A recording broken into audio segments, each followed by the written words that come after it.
Well, oh, the camera's frozen. Oh no. Okay. It was not like that before I started the stream. I don't think it much matters if you can't see me live, but I'll probably need to reset that and get it going again. And let's see, the music isn't working. It was before, but now it's not. So, yeah, we'll try some things and see what happens, right? There's some music, I think, that's playing now. The counter's counting and the little music bar is moving. I'm not sure what's going on with the camera. So I'm going to... Oh, and the chat screen's not on. There must have been some sort of updates that happened.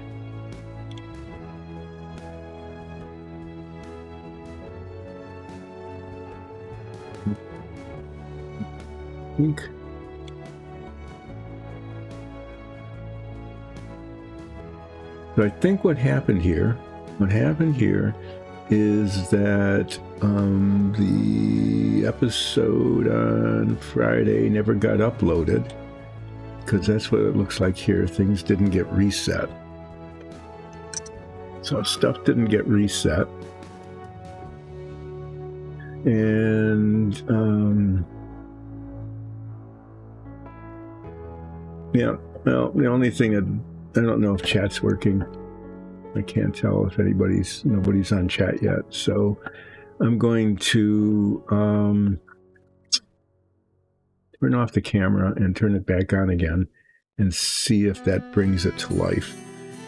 And if not, then you might just see me frozen up there for a good long time until somebody in tech support here notices what's going on. So let me go over and do that, since things were working on preview, but not now.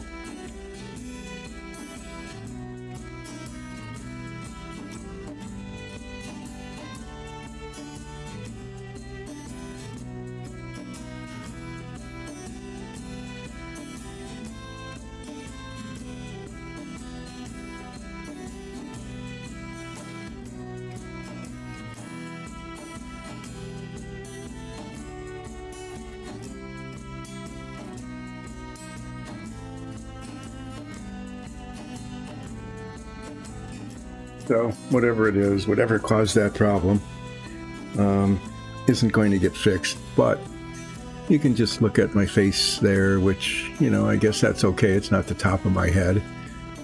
And I'm not covered by anything. I don't know what was happening there when it froze. So there's a little scroll underneath me running. Yeah, that's working. Okay, well, close enough. So for a Monday, I'm going to call this close enough. So I've, knocked over 3 things already this morning. Almost knocked over my coffee mug. Trying to play around with the mouse. Why am I even doing that? And there's nothing to do. So yeah, the WiseBot says that I am live online. Music is playing. This part is working here. And when I talk, sound seems to be coming through. Okay, so I'm going to pretend that everything is all right, even though only one thing is broken because of some sort of updates that happened over the weekend. Just a recap. This is Relaxing Painting with Dyson Dungeons. I don't know why we keep calling it Relaxing Painting. I'm not sure. Maybe you guys relax while I'm painting. Sometimes I paint. Sometimes I paint on Relaxing Painting with Dyson Dungeons. Sometimes I talk about painting. On Submarine Wednesday, I've been pretty much just sanding and filing and trying to get parts to work, and that's what I'm going to be doing this Wednesday. Is I'm going to be doing a lot of part fitting to see if I can't get the missile tube room to come together. So over the last week, I painted these centaurs, and I just wanted to show you that so that you can see that, in fact, I do get some painting done on Relaxing Painting with Dice and Dungeons. So these centaurs are done, and now I'm going to put them over off screen here. Oh, good grief. Yeah, I just stuck this point of the spear, which has already been broken off and repaired once, into another model that was over there, and it jammed. And what I'm working on is this some sort of demon thing, and I think that's its official name. I said, what is this? Oh, some sort of demon thing. What should I paint it? I don't know, some sort of demon colors. And someone said, why not purple with red highlights? And I said, well, why not? It's some sort of red, so it's very dark purple with blue and things on it. So if I ever get around to painting today, probably do that sooner than later, I'm going to paint the detail on the face, which is to say the teeth. Paint the teeth and these horns, these little spots on the top here, little spikes in the inside of the eyes. And I'm painting the teeth and the horns gray, and then give them a wash later. Although the teeth look pretty good the way they are. The inside of the eyes I'm going to paint yellow. And then I'm going to put little dots of black on them later to give them some pupils.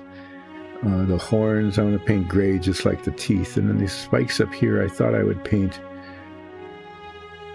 I'm going to paint them red like the toenails and fingernails.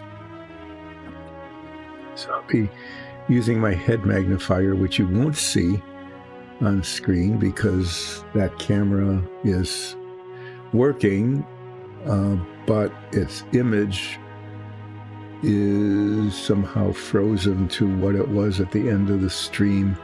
The very end of the stream on Friday, that's me reaching over to turn to push the end stream button.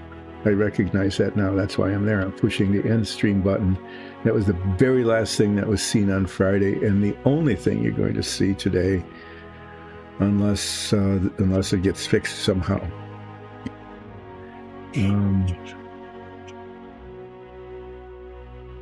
Yep.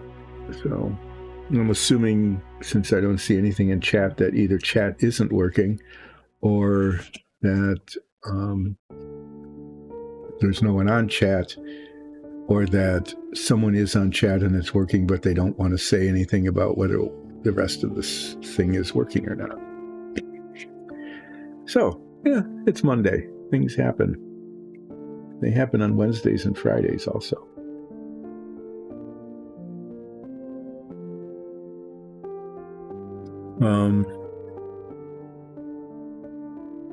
Oh, how shall I start this? I think I'll just start by painting the little spiky things on the top of its head, and then the eyeballs. Then I'll do the eyes first. I'm painting these things before I start doing the pearlescent dry brushing, or at least attempt to do the pearlescent dry brushing, because if I do the dry brushing, then it'll get on the parts that I'm painting here. Anyway, we'll do some relaxing painting, little detail on some sort of demon thing face. See how that turns out, and then brighten it up by doing some dry brush stuff on it. I'm going to put red highlights on the wings and the spikes, and do that first after I paint the face. Okay, well, through a combination of things aren't really quite working and talking about how things aren't working, and talking about how I tried to get the things to work, but I couldn't get it all to work, but most of it's working. Finally got around to the point where I will be doing some painting. After I'm done with some sort of demon thing, which will happen during this stream sometime, somehow, Whether it looks good or not, it doesn't much matter because it's just, I was told to do whatever to it, and so it's going to get the whatever treatment. It might turn out to look, pretty stupid, or it might look like demony. The other thing I have left is a skull pile, and that should be, it'll be okay thing to paint. And then I don't have anything else, so there it is.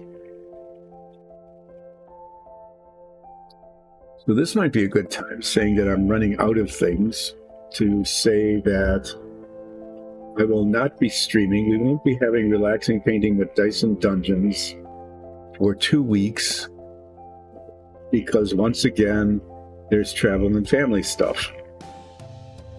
So while there's travel and family stuff going on, the travel has to do with family. There won't be any streaming because I won't be here to stream, nor will Nikki. So unless we get a guest streamer, and we have never had that happen, so I'm not sure that'll happen. But anyway, just a heads up that there will be a hiatus until for 2 weeks. That's a good word, isn't it? It actually sounds kind of like a medical condition. We're going to have a hiatus. Oh no, I hope it doesn't. I hope it heals quickly.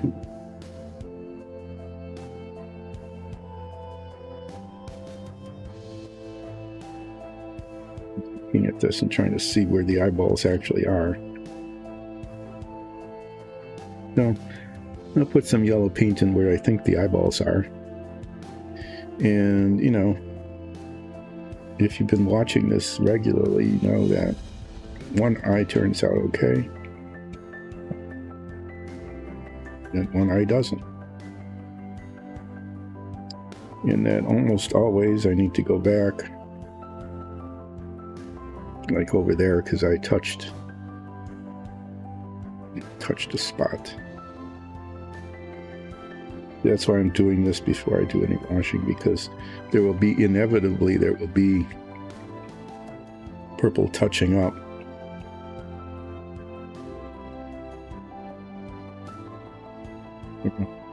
Should be the eyeball. Oh, head magnifiers were failing me.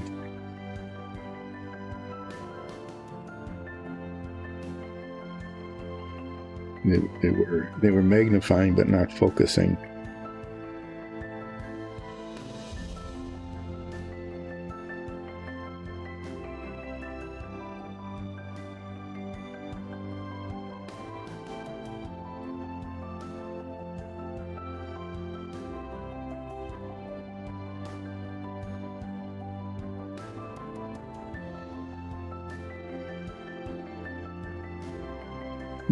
My hand is failing me.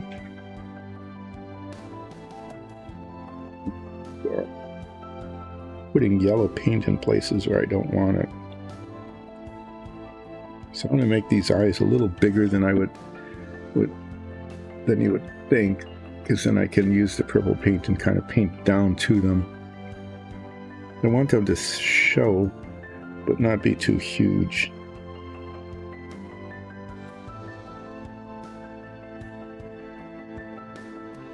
This thing is pretty monochromatic. It's just all purpley, right?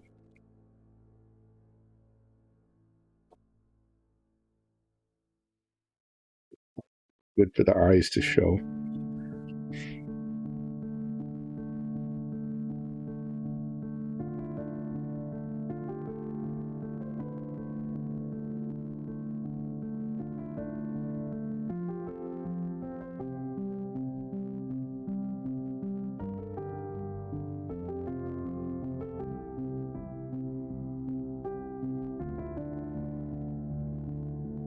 Yeah, I probably can fix that so it looks okay. With little dots of purple paint later. Let me paint the little spikes on the head.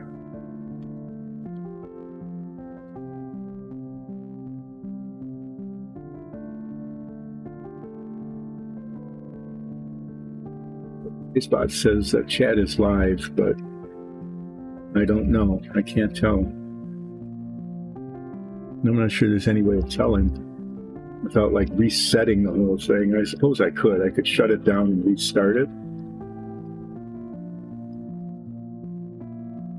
I don't even know if this is streaming. You know, I'm not really sure.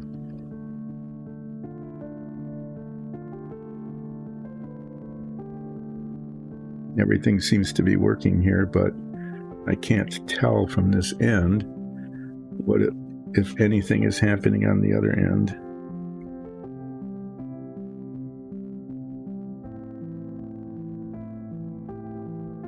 So I might be, might be doing relaxing painting all by myself, all for myself.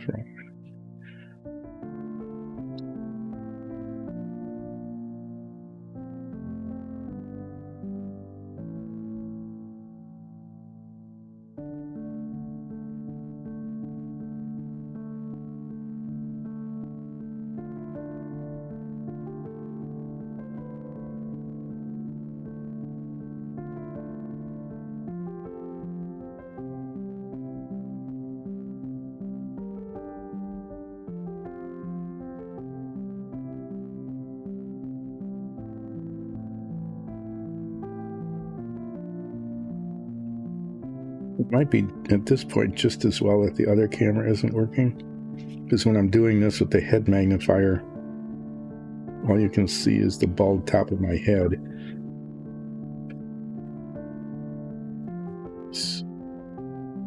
It's not terribly interesting. This is almost on screen. There.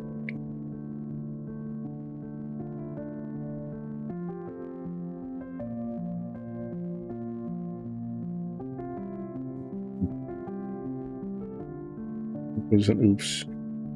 That was one of those bumping when you're getting the brush up to the surface, you know, when I do that. It is not uncommon for me to bump it into something. It's way either to or from.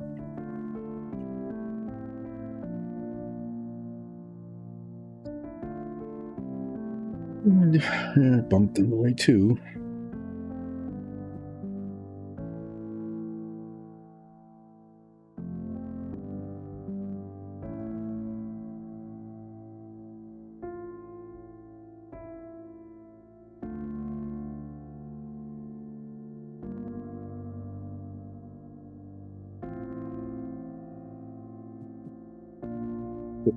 Yeah, this is one of those, spring forward, fall back kind of things. I was looking at the wall clock. I got a wall clock, which is large enough for me to see at a distance.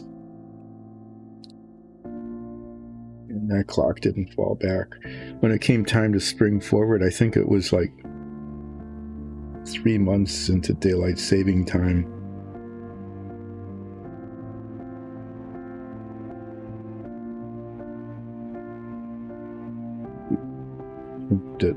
It might have coincided with the battery running out. Change the battery, might as well change the time, right? There too. Now I have to get the blue paint out and touch up the spots that I just made by touching things.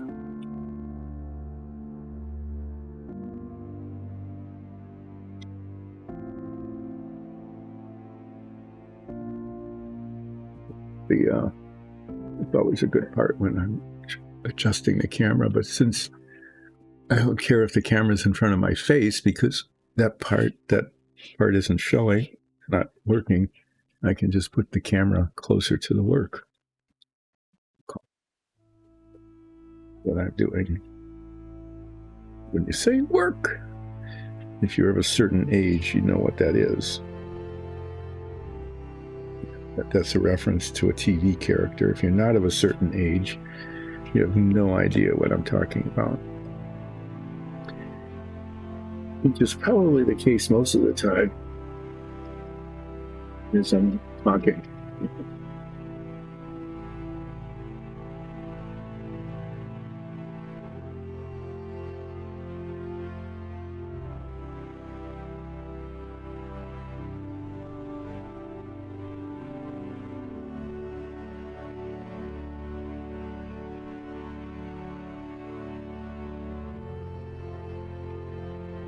I think I used purple.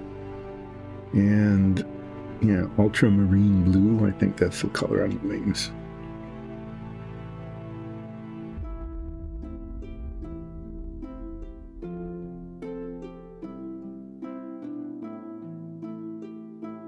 Usually on these things, I paint the teeth with like an ivory, so that they're not like stark white, fairly white. But in this case, I'm going to paint them gray.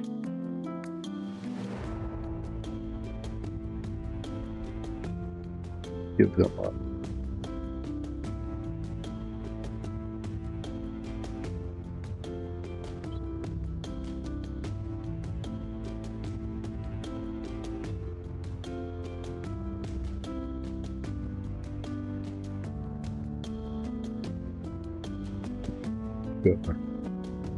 Whitish, I want them to look grayish.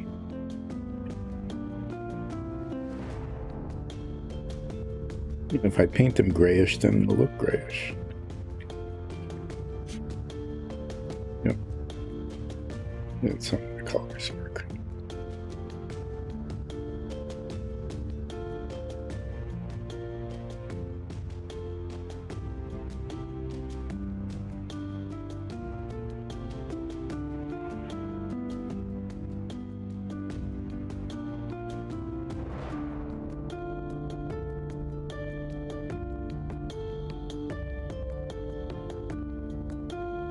Anyway, if there's anybody out there in chat, or if it's streaming and you can't get into chat, if there's some way of letting me know whether things are working or not, I'd appreciate that, because things were kind of a mess when I started it up this morning.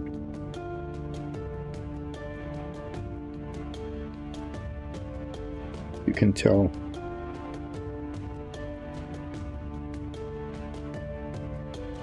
The cameras isn't working the way it should.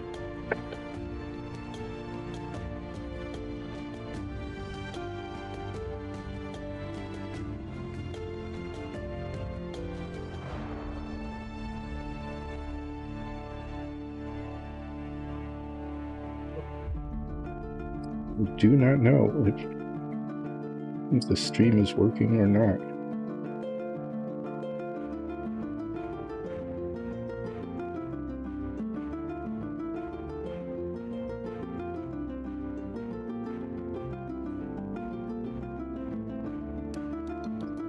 Look at that.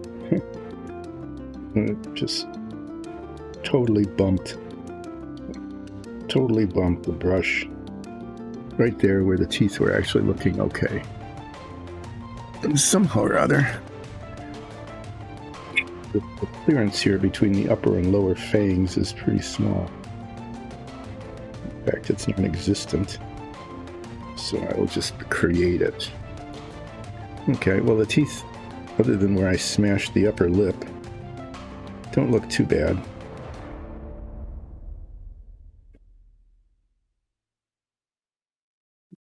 Be doing a little purple touch-up anyway, so I'll fix that bit. And then there's some spots that are covered.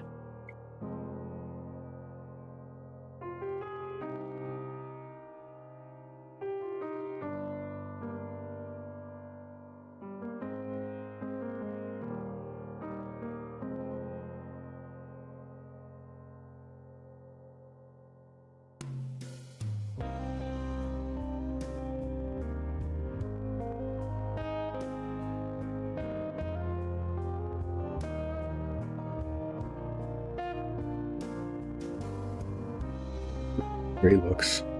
I think that looks okay. Yeah, I was going to paint the horns the same gray, wasn't I? Well, then, let me do that.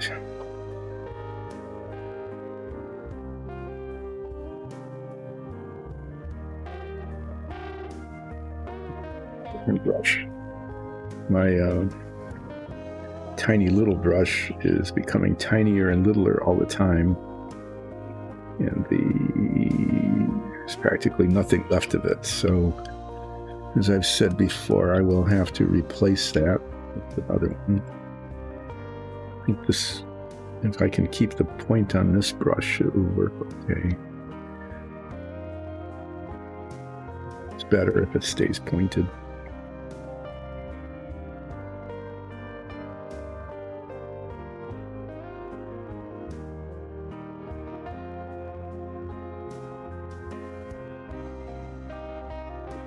Bristle sometimes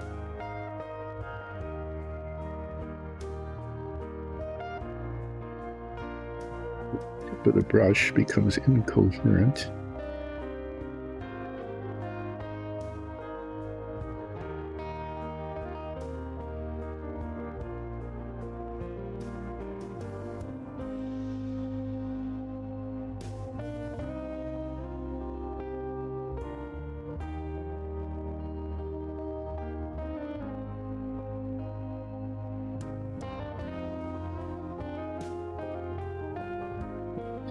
This is a very bright color, not compared to the dark body, but to do some shading with the dark gray wash. Either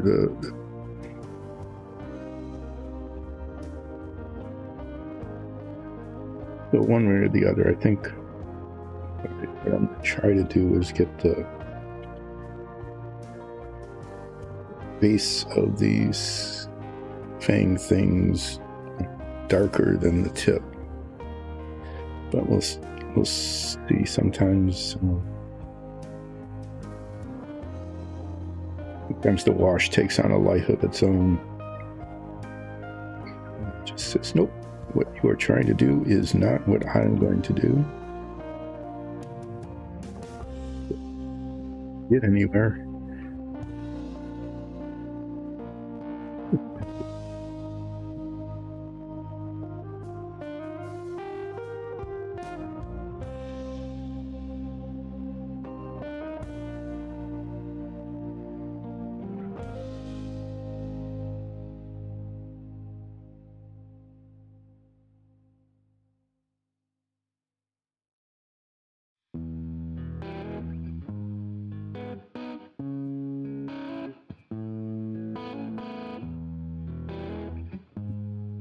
Probably have missed. No, that's its ear. Duh.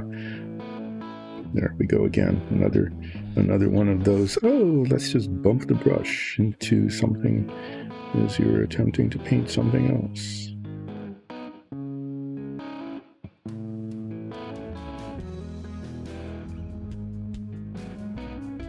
So it's obviously the ear, but from another perspective, it looked like another horn. Okay. Now, from this perspective, it looked like that's where the horn should be, but from this perspective, it's obviously not.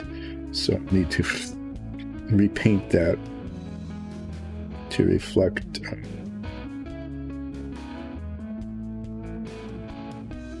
the perspective of rotation.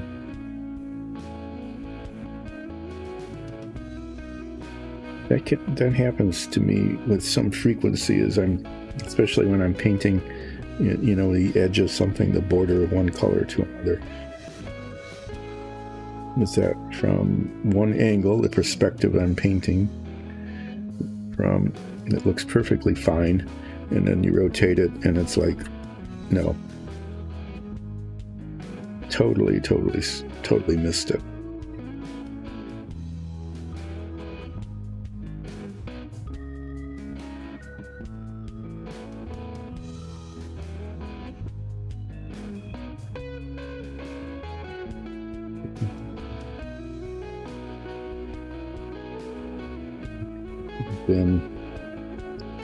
But it wasn't.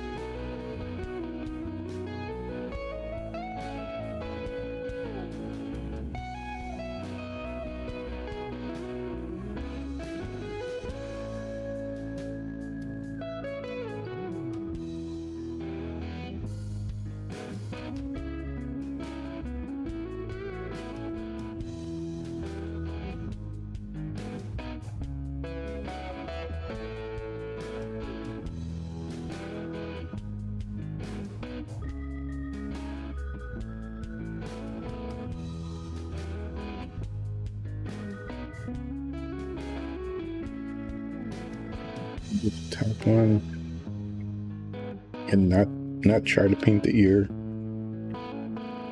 Try not to be confused again.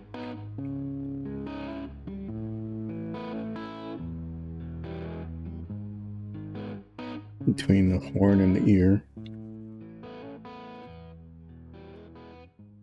The ear being quite not a horn, even though, looking at it from the back, it looked like a horn. Look at it from the front and it's an ear. Not a horn.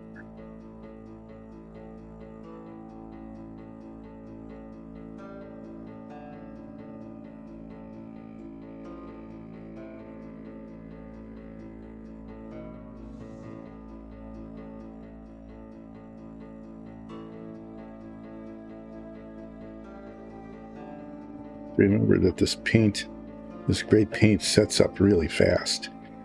It dries really fast, and as such, you need to be very cautious before I use it to paint any large surfaces, because it'll dry before I finish.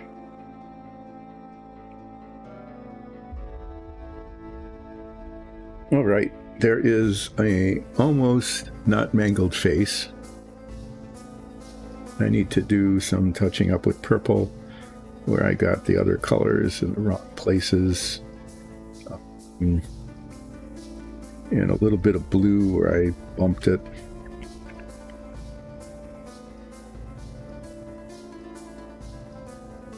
Then I will attempt to do some shading on these horns.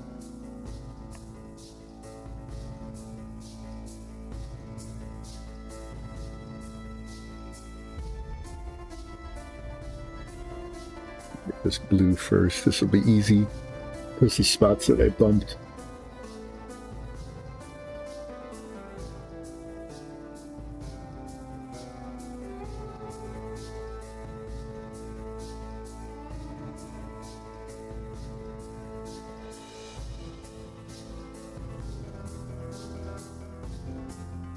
What are you doing?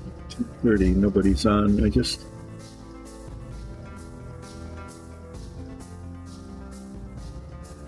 Really working? I have no clue. I'm not getting nobody else's. No one's chatting.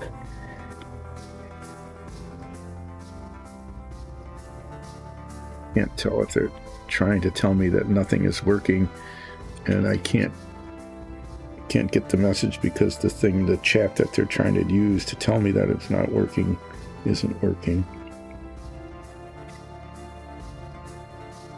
Oh, what a day. Oh, wait. Hi. So chat is working. Okay, I wasn't really sure because this is a Monday and things aren't working today. Well, some things are working and some things aren't. This camera, it is quiet. And I don't mind that as long as I know that the stream is actually happening. So what happened was, I believe that on Friday, when I ended the stream, usually the stream gets a recording of it gets uploaded to YouTube, and I'm not sure that happened. But thank you for joining up on chat. I really appreciate it. Can you hear music in the background? Is there music playing?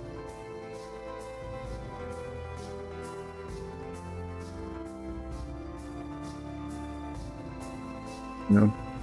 Yes? No? It looks like it's playing.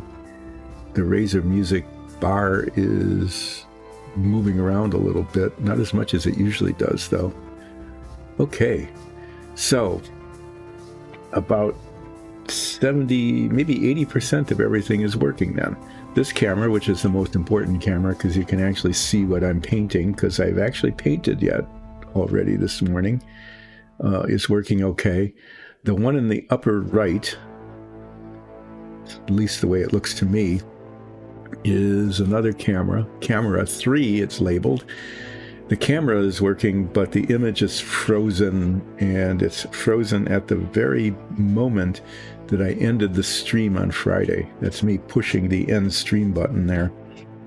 And I think I need to like reset everything. I would need to shut down the computer and everything else to get that to be working. It looked okay in previews, but it then doesn't, it's not working now. So yeah, so you'll just get to see that. But the upside of that is that I've got this Ring camera. You can sort of see it behind me there in the upper right, which is usually right in front of my face. It's always trying to adjust it so that you can either see the work or not. Since that camera is not working anyway, I don't need to worry about it. So this is some sort of demon thing. I mean, I was told, I said, what is this and how should it be painted? And our D&D folks, Dungeon Master and Nicole, who also knows D&D really well, said, I don't know, it's some sort of demon thing. Do whatever you want with it. And someone said on Friday, well, how about purple with red highlights? So it's going to be purple and blue with red and violet highlights. And I'm going to be trying to, I don't know, since no one really cares what it looks like, I can't mess it up. Right? So what I'm going to be trying to do is dry brush this thing. Sort of, I'm not good at that at all. Dry brush this thing with violet pearlescent paint, so it's just going to be shiny purple, because sometimes demons just need to be shiny. And then I'm going to highlight the feathers and the spikes. I'm going to do that first. Yeah, it kind of does, doesn't it? I mean, it looks all right this way. But anyway, we'll see. I need to do some touching up on the face with the purple paint. I got some on its lip, and I got this horn wrong. And then there's some spots scattered around that didn't get painted on it. Actually, I like, okay. Sort of noise that I don't know if it gets filtered out or not, but it was a very loud thumping upstairs. I kind of like painting these things kind of flat like that, but I don't know, sometimes they don't show up that well on screen. But I do want to highlight the wings and the spikes. I'm going to do that for sure. And then I'm going to try the dry brushing on its back. Okay, and if it turns out not to look good, I'm just going to repaint it purple. But I'm going to fix the purple around the mouth and the eyes so that the eyes are a little more symmetric. I'll give it some pupils and then do some shading on the horns. And then take up the pearlescent highlighting. A little bit anxious about messing it up that way, but since I was told I can't mess it up because it isn't really a thing, I guess I shouldn't be too concerned.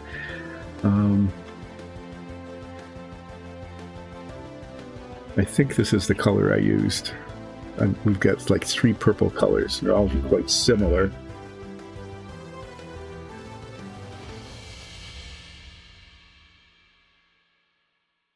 Hi, UO-Gem. Thanks for joining in. We have a new chat, Usanadi.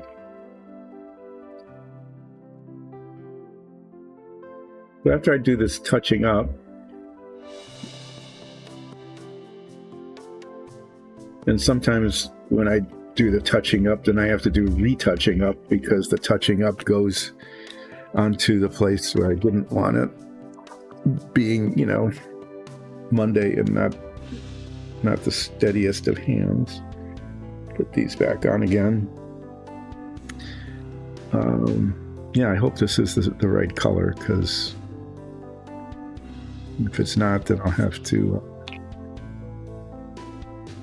find the right color and do touching up. Maybe what I should do, since it's right on the tip of the ear here, maybe what I should do is just touch this up. This does not look like the right color. I mean, even if it darkens as it dries, so I obviously did not paint this.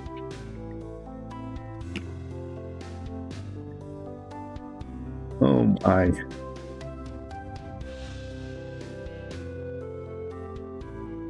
Okay, well then, everything got the wrong color.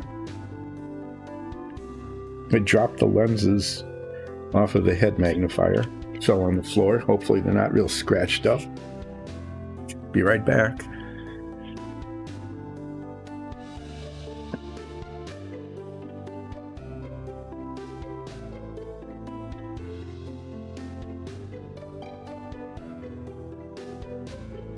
Like they're scratched. They certainly are not clean. This is supposed to hold on. There's this clip right in the front of the head magnifier that's supposed to hold these, and apparently I bumped it a little bit. Okay. Yeah, so that was the wrong color.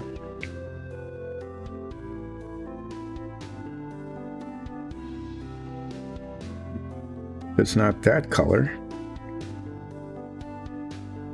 It might be heavy violet or royal purple. Well, let me do this. I've got a color chart.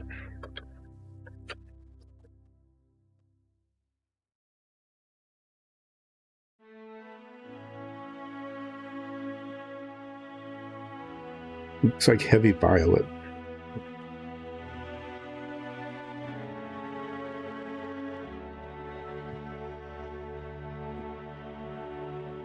Purple is way lighter, obviously. It's wrong. The royal purple is a little redder. The heavy violet is a little bluer. I'm pretty sure this is now heavy violet. It makes sense that I would have done that because the demon's pretty heavy. So let's try this color.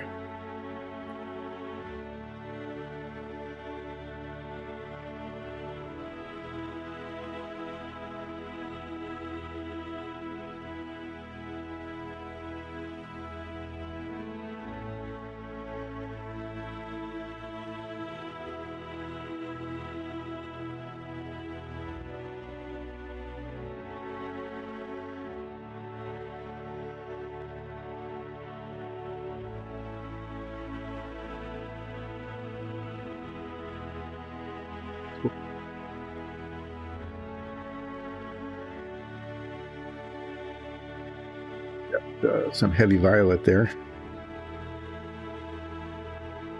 Oh, it's so heavy. Oh, can hardly lift it. Okay, that was stupid. Sorry about that.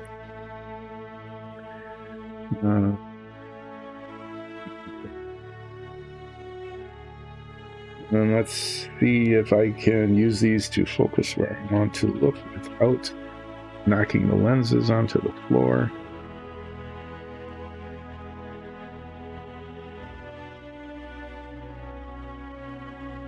At least I got the right color this time. That's a start. 2.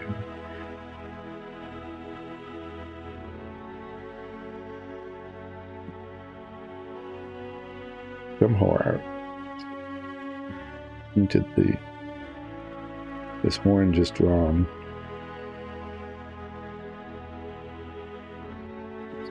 Sheet base to it.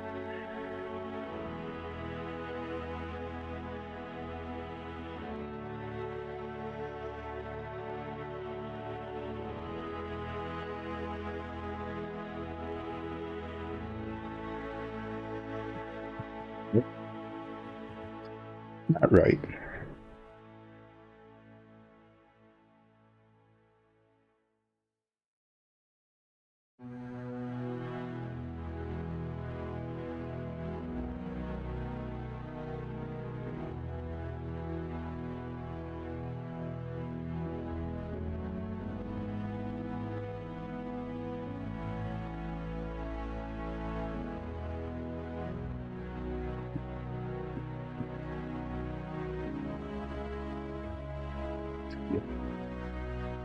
I need to get the eyes to look a little more symmetric.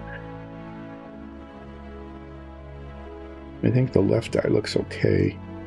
The right eye, I need to put just the tiniest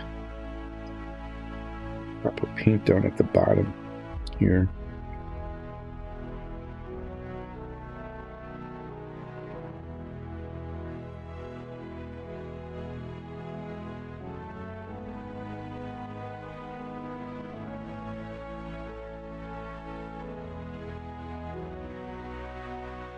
Yeah, the eyes look okay. Got the paint on the upper eyelid here, where I touched the yellow.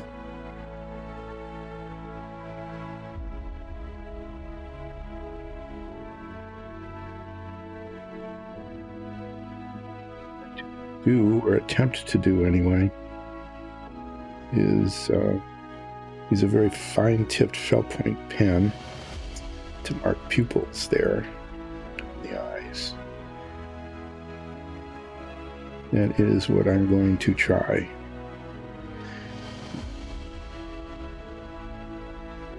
Succeed.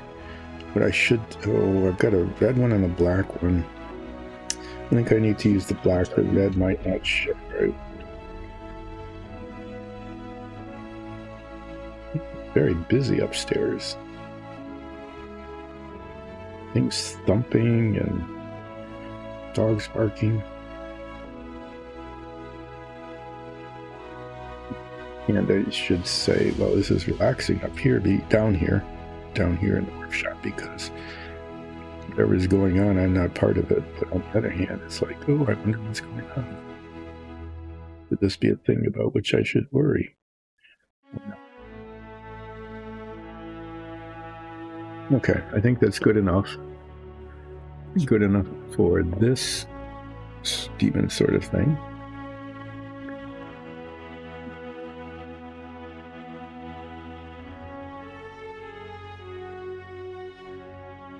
Now I'm going to make an effort to do shading, some shading on the horns. I'm going to try it with this brush, which, if the tip is coherent, should work pretty well.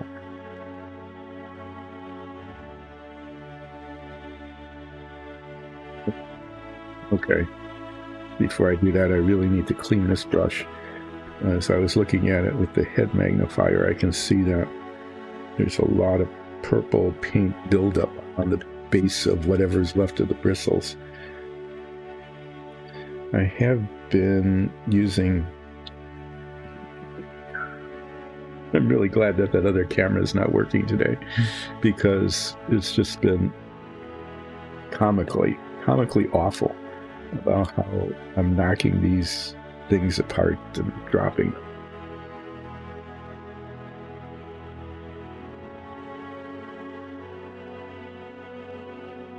I haven't spilled anything yet, so here's my opportunity. See if I can knock over the denatured alcohol. That would be good. If I knocked it all over this, it would dissolve half the paint away.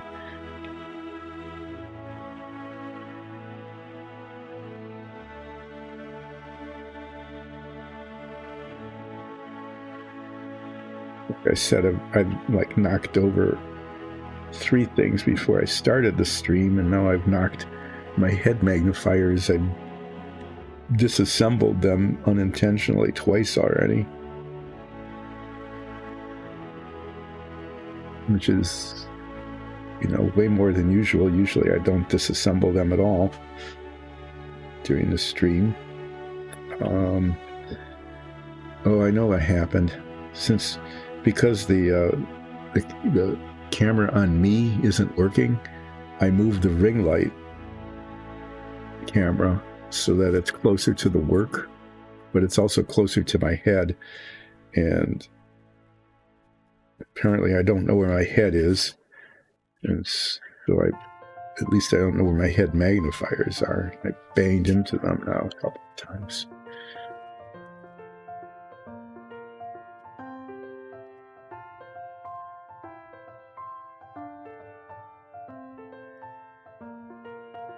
Yeah. Okay. Just I'm going to use the dark gray wash, and I'm going to try to do this very, very sparingly. So I don't want to just turn these things like black. I want them to be shaded.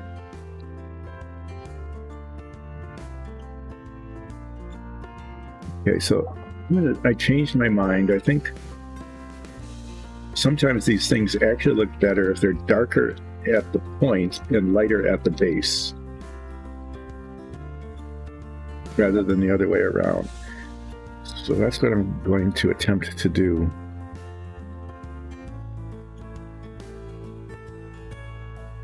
Is with the tiniest amount.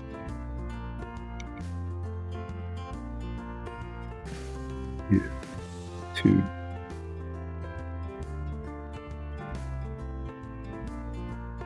up to and darken the tips of these things.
This is any indication of how the dry brushing is going to go. It's going to be mediocre.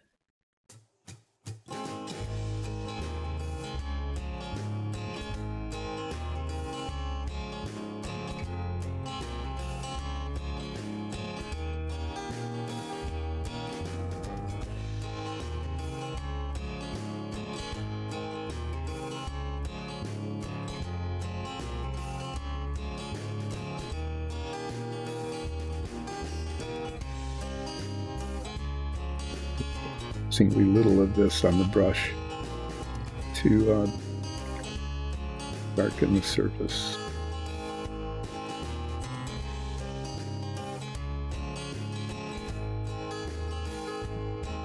It all, but I think it's coming out okay.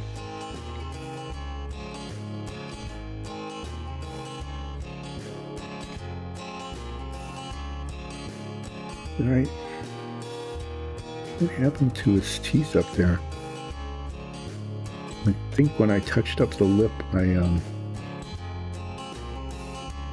painted over two of those teeth. I'm going to try to recover those without having to go back and forth with the purple.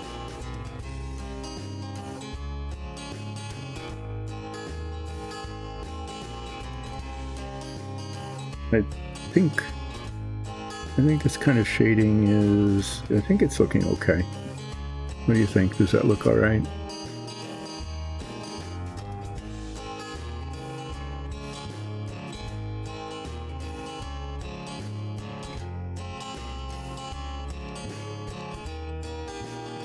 Before I try to put pupils in the eyes, I'm going to get out the gray paint again and just the purple paint. When I did a touch-up, there must have been a spot of it, and when I stood it up, it just ran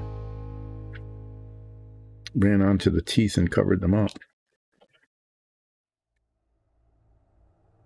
We're looking at little bitty dots of paint here that will make a significant difference in the appearance of its mouth.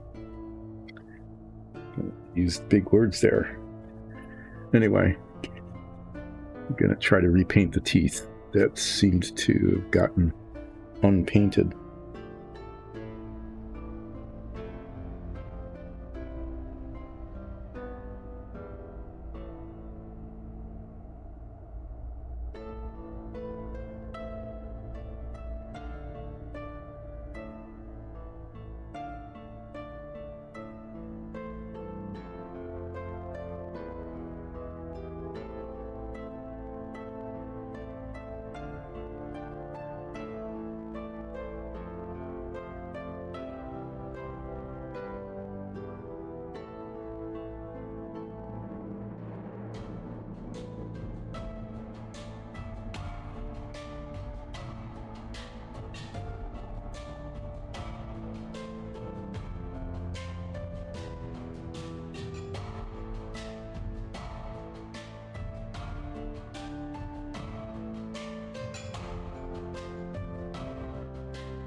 Yeah, just that bit. I'm just going to leave it.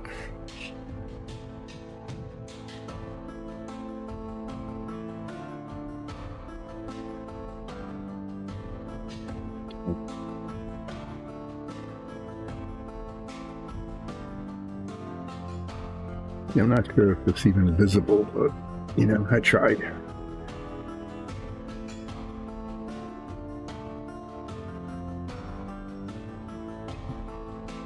Next.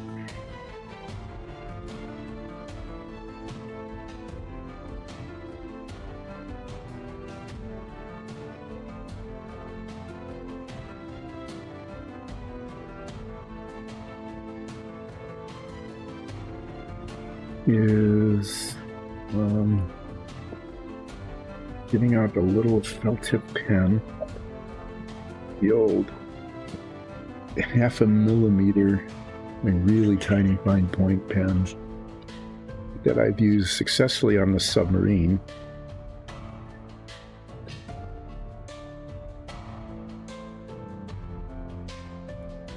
And attempt to put pupils, darken the inside of its nose.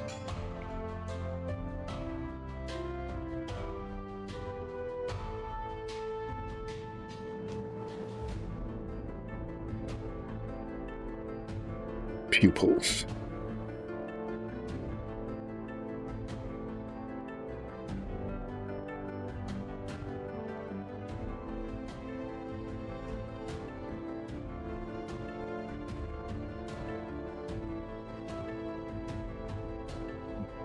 Tiny little beady eye pupils.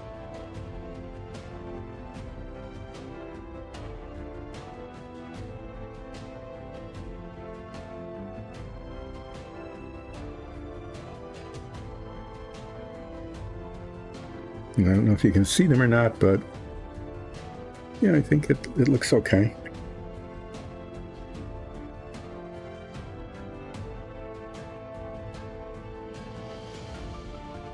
Good enough.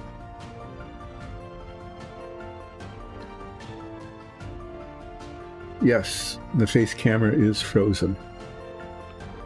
Welcome, who I will give an explanation. I'm going to waste some time explaining Monday to people who are joining in. So my frozen face looks pretty good. Yeah, thank you. It's probably about as good a shot of me as one can get. So I think what happened, I think this is the third or fourth time I've said this, but why not? What's wrong with repetition, right? You can let's look at the, I'll set this down here.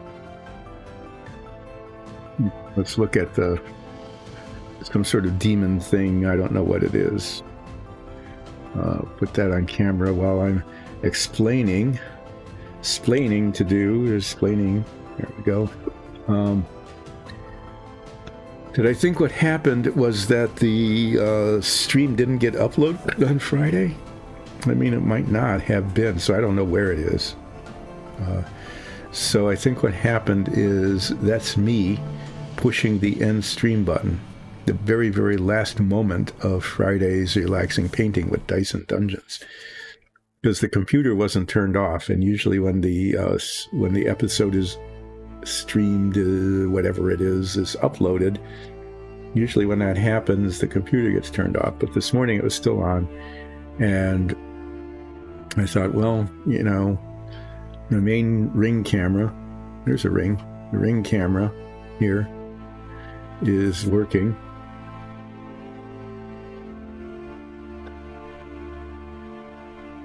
Only the music and the chat are both working.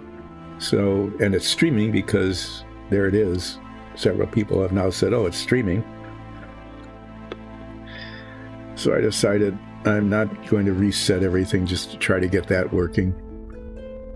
So there it is. You just get a frozen face there. Thank you. It's streaming. So this guy is coming along. I got the face done. Like, does it look demonic? Yeah, and I'm going to try to do some dry brushing with pearlescent paint on the spikes and the wings.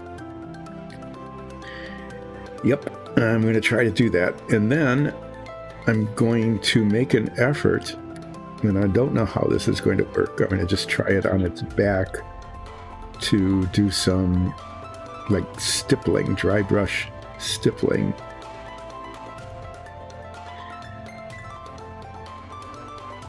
How would you do that? My face or the demon? This demon thing? Ah, well. No, do the demon. Okay. Yeah, so maybe you should do the demon as a Nines fungible token. I think that would be pretty cool. Why not? Since this is sort of a, you know, who knows what it is, some sort of demon thing. That's its official. No, you haven't. It's been like 4 episodes, really. And it isn't like we haven't done things that you could have done. Nines could have done Volodymyr. Put on a Volodymyr disguise or something. Yeah, anyway. Yeah, so the camera is working, but whatever is happening internally with the Stream Deck or whatever, the software, it froze the picture. So that's not going to change for the entire stream. But I don't know if this is the kind of thing the party should run into, you know, and it'll either be an adversary, but I think it would be even more fun if it turned out that this was just like a wandering merchant or ran a magic store, not just with a discount bin, you know, a magic store, but like a discount resale magic shop.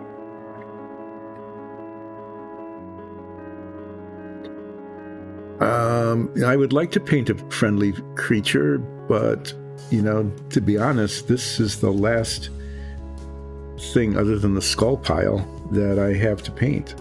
There aren't any more. I shouldn't say that. There's some Valkyries, but their wings are broken. There's 2 of them. One sword is broken. I can glue that on. The other one, the wings are broken. Maybe that would make a difference. Maybe not. I don't know. But I'm going to be reduced to painting a skull pile after break. Okay, what I'm attempting to do here. We'll see if this works. I'm going to use this brush and this premium. It's premium, see? So it's got to be good. It's sort of a red color. These pearlescent paints are very, very thick. They're viscous and almost gooey. Oh, I haven't done a flip for nines. Anything other than painting, unrelaxing painting, anything other than that, knocking stuff over. I was telling the viewers before you came on that I've knocked over like 3 things today before I started, and then 2 things since. I've broken well, not broken, but I knocked the lenses off my head magnifiers twice already. Sear keeps showing up. It's like the non-seared side refuses to come up. Finally, there. How long can I keep wandering? I think this guy should be a friendly creature. But we need to tell our DM the next time the rosin printer gets rosiny printing is to print some friendly creatures. Because so far we've got, over the last bit, I've got those 2 centaurs. Before that, I painted this guy. I think it came out pretty well. I like the way the shading worked with the wash. That turned out okay. It got into the right crevices. And for some reason, it's got a red face. I don't know why. But the picture I was shown of whatever this is says it had a red face. So there's like another demon-y sort of thing. I think this one actually has a name, that it's a real creature of some sort. And then, of course, there was this guy. This guy is going to be like Pajama Joe, and it's going to be ostentatious and just braggarty, going on and on about how wonderful he is. I'm guessing this is definitely a lawful good paladin.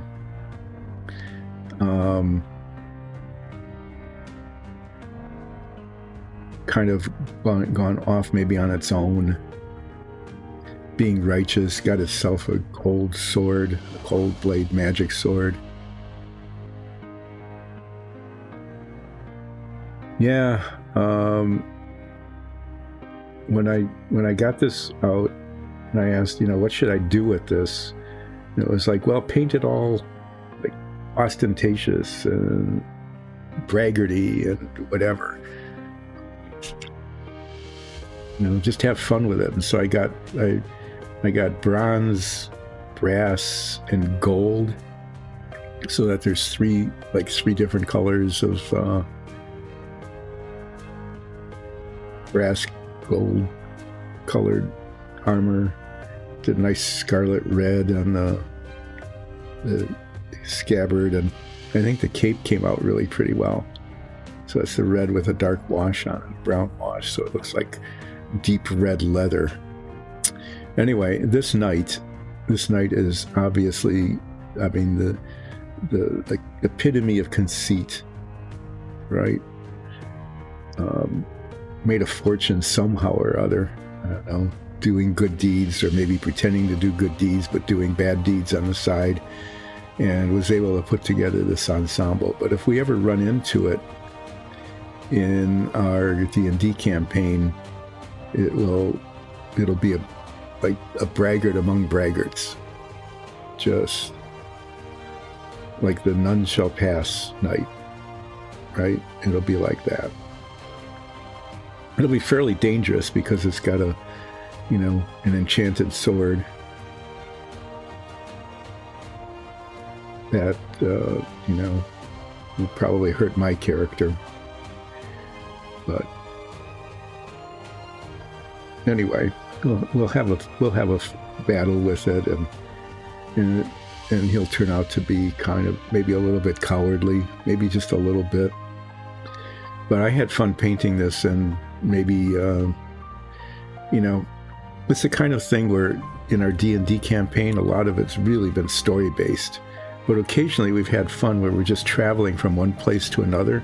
You travel from one place to another and you have a random encounter. I don't think we named this guy. Nobody paid to name it anyway. But I think this looks like a random encounter kind of person. Like we're traveling along a road, minding our own business, looking for a place that sells pizza or pretzels or both, because we haven't eaten in maybe 10, 15 minutes or something.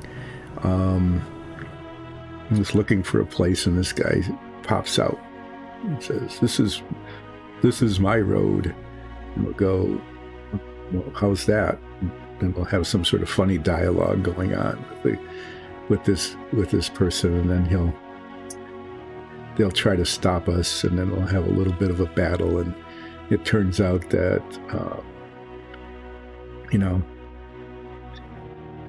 it is his road, but he just needs I don't know, like potatoes.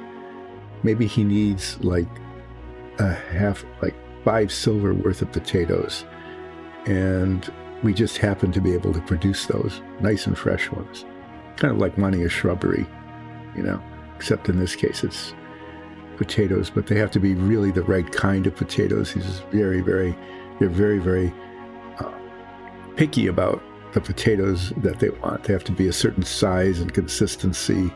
There can't be any blemishes on the skin because they like to eat them with the jackets on, right?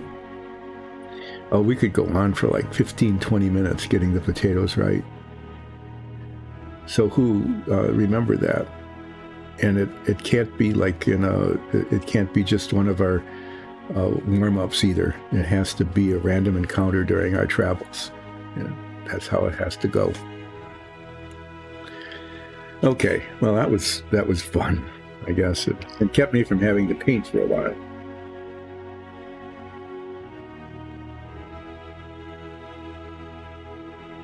Yeah, so we have all sorts of random critters here.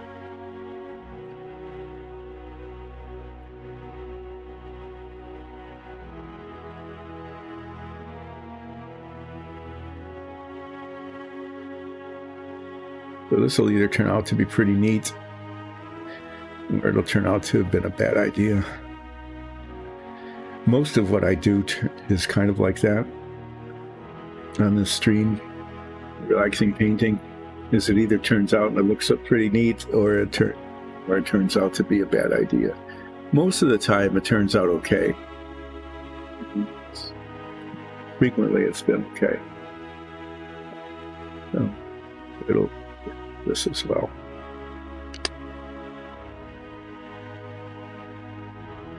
That's blocked.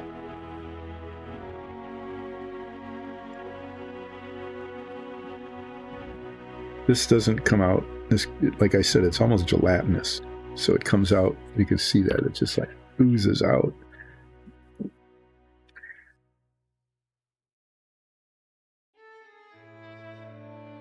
And it comes out in large quantities like that. Can't do it with just little bits somehow.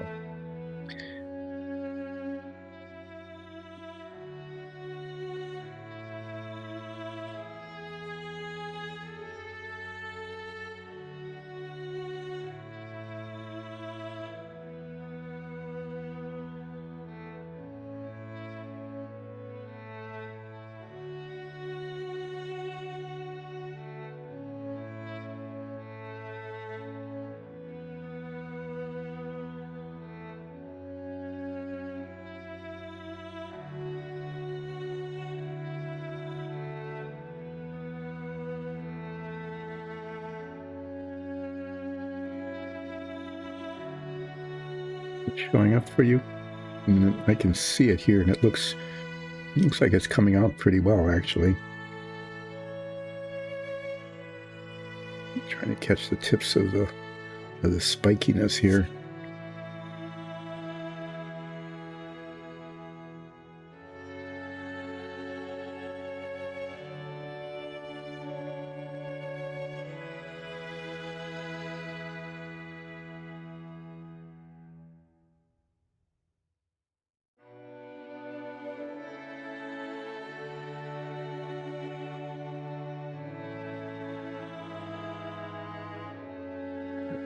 That's really not bad.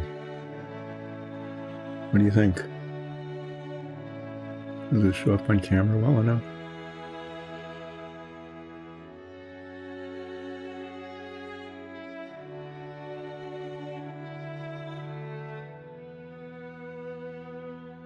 Okay, I'm going to try to do the same thing with the wings.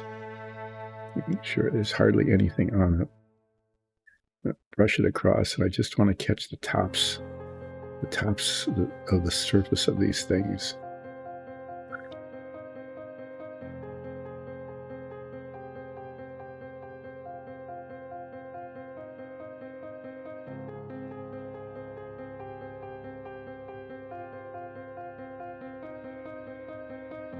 The light catches it just right.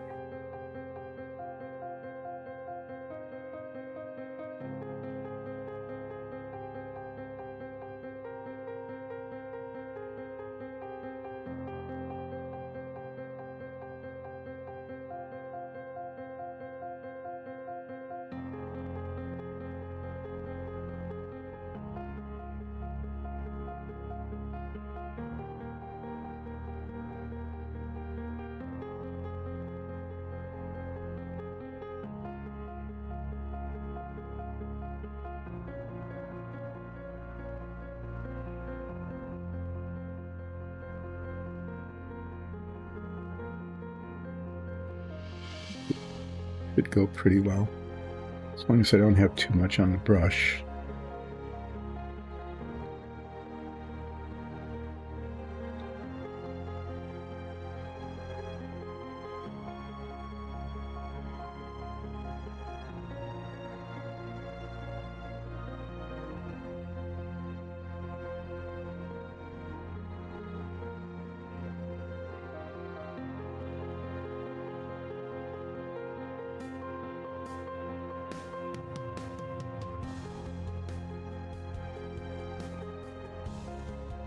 A lot of it just depends on how the light catches it. But it gives us kind of this contrasting, just these red highlights, just shiny, pearlescent highlights. That looks it's both fancy and demonic at the same time.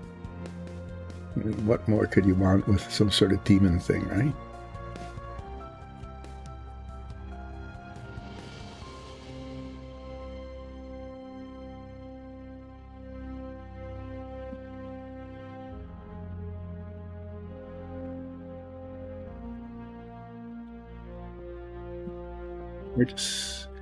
If you can't, it's hard for you to see it on camera. It looks pretty good up, to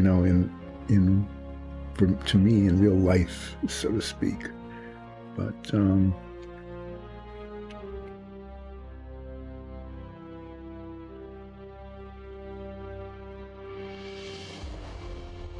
yeah, at least at my camera, which isn't always, the ring thing. But I think I caught it. I think I got it pretty well here. Some paints work pretty well this way.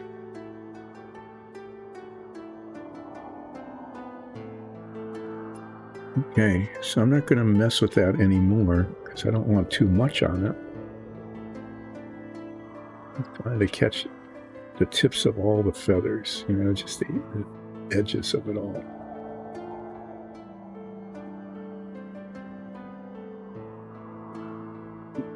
There we go. If I get it close enough, even if it's not in focus, you can see how it looks.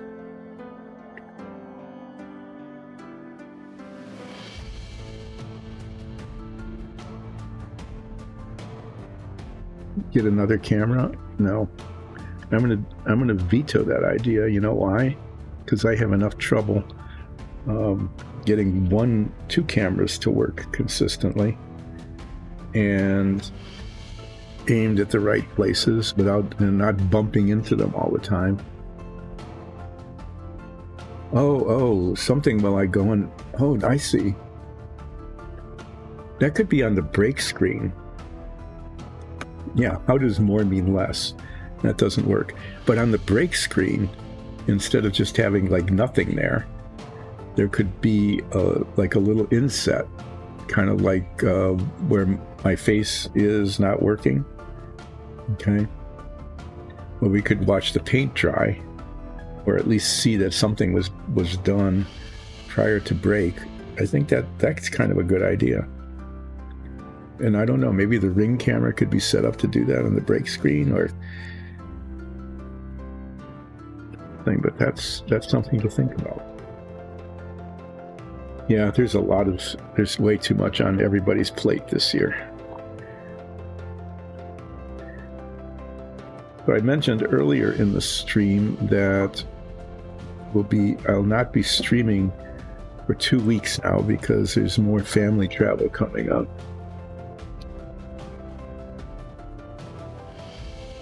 And so there'll be a break. And then, except for the holidays, the holiday meaning, present day, getting presents day. Except for that, when everybody is out having family stuff and eating turkey or whatever, or tofu.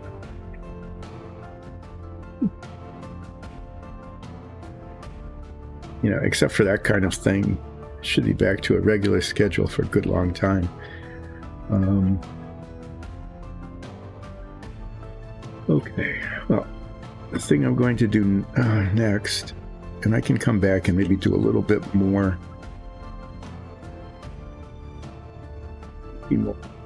very tops, but I want to see if instead of just this plain heavy violet, if by putting a little bit of, the tiniest bit of pearlescent, not fluorescent, it's pearlescent, that would be precise.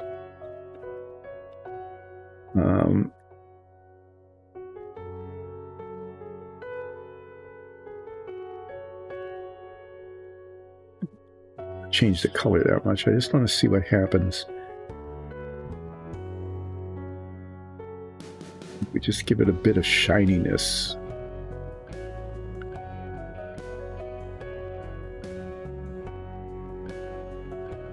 A little demon guy, some sort of demon thing, just becomes shinier.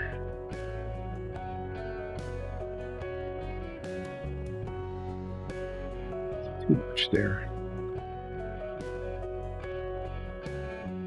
Touch that up and make it a little less shiny while I'm massacring this brush.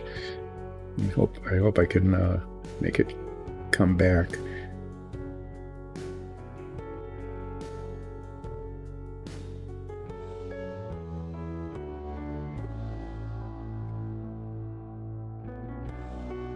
Bit of a random gloss. Maybe we'll just say that it's like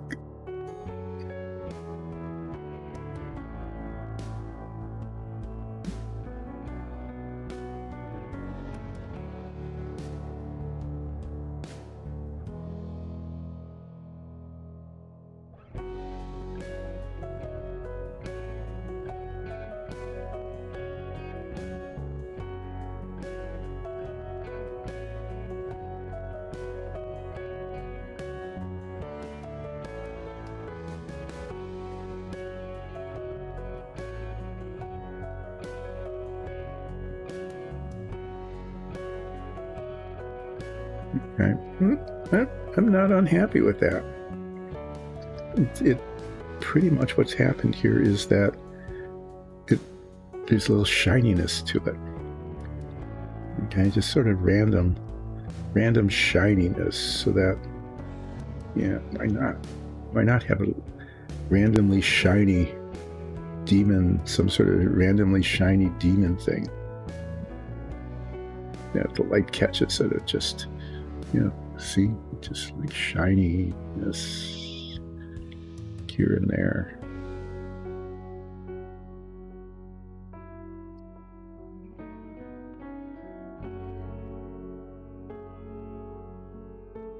it's just because it hasn't bathed in a long time. I mean, it might just be that simple.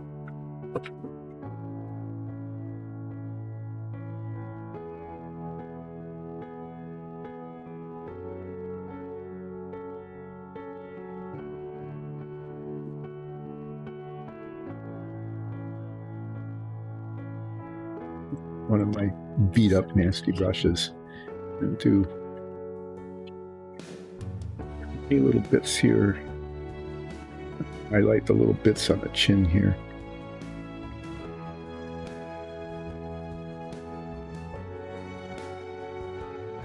Maybe a little bit up the face and forehead, just tiniest little bits of shininess.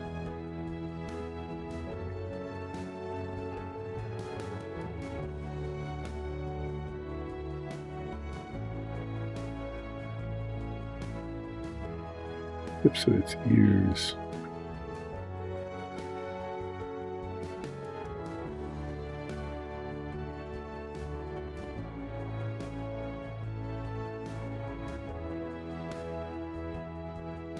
Right, there. So that's kind of the effect.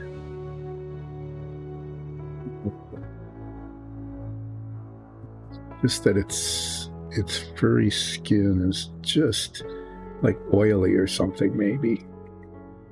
Who knows? Who knows what causes the shine? But there it is. I need to do something with the hooves, though. I want them to be...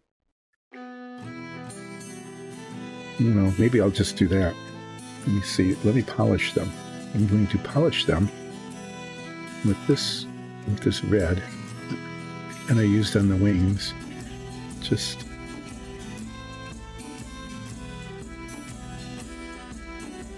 that.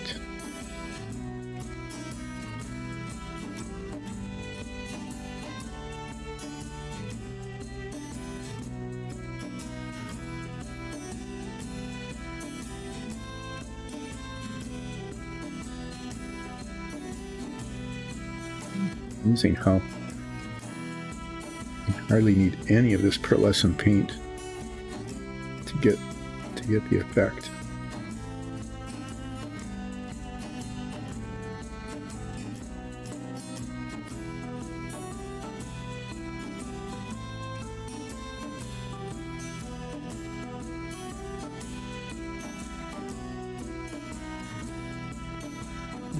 Well, it's not much of a change, but it looks better. All right, this is the demon then. This is some sort of demon thing. It's purple and blue. It's got like red highlights on the wings here, and the spikes on its head. It's got shiny purple hooves. It's got sort of shiny, randomly shiny fur.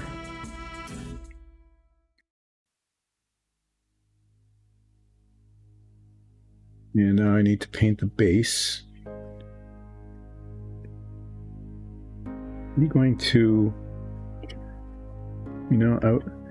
I was thinking of painting it like fiery colors. A demon thing coming up out of fire or some sort of whatever. But I don't think that's going to work. I'm thinking I'm just going to paint it flat black,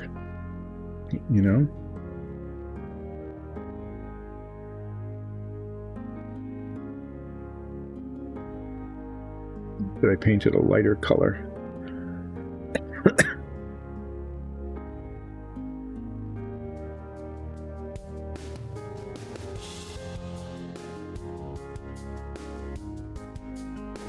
But yeah, I'm going to paint it black.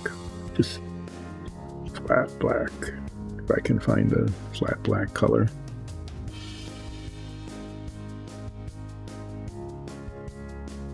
Something like 80% of the paint colors are all out here instead of put away. And every stream I'm going to complain about, how come somebody like me doesn't come down here between streams and clean this up?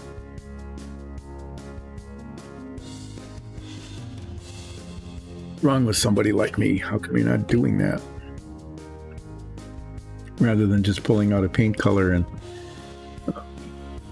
letting them pile up so that when you reach over things, you knock them down, and there's so many that they fall like dominoes almost. And then the one color you want, can't be found. I'm finding all of the other colors.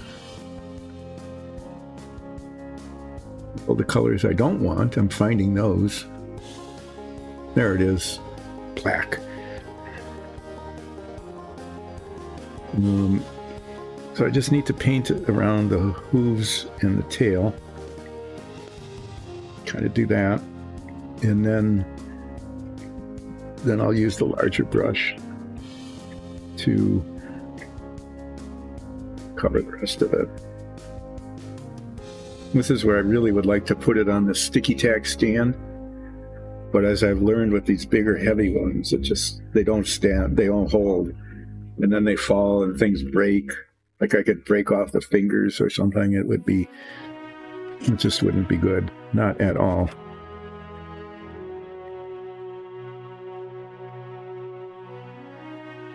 So I'm just going to hold it. Hopefully not make too much of a mess. I got purple on me from something. I think that's I think it's even the pearlescent paint. I don't know what it is. I don't see anything missing here. Well, I'm going to take my glasses off. Not that you can see that because you can't see me, other than in my Friday pushing the end stream button mode.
Trying to paint this out far enough so that I can use the bigger brush to finish off the big areas without getting black paint on everything. That's the intent.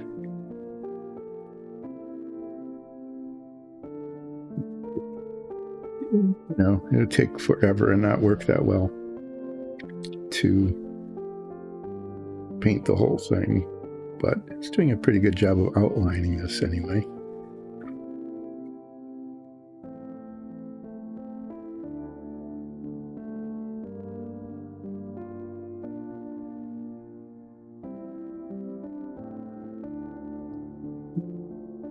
I'm done putting black paint on this. I'm going to talk about Dyson Dungeons just a little bit and then take a break, and after break, I think, as I've said, the only thing I've got left is a skull pile. So I guess I'm going to start painting that. I mean, why not?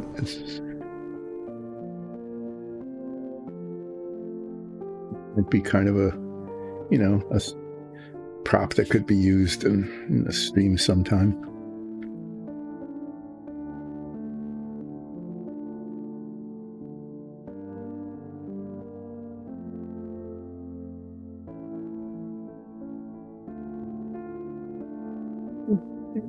Something I can play around with different colors of white and off-white, and then probably put like a brown wash on it, so it looks like a weathered skull pile, not a fresh skull pile.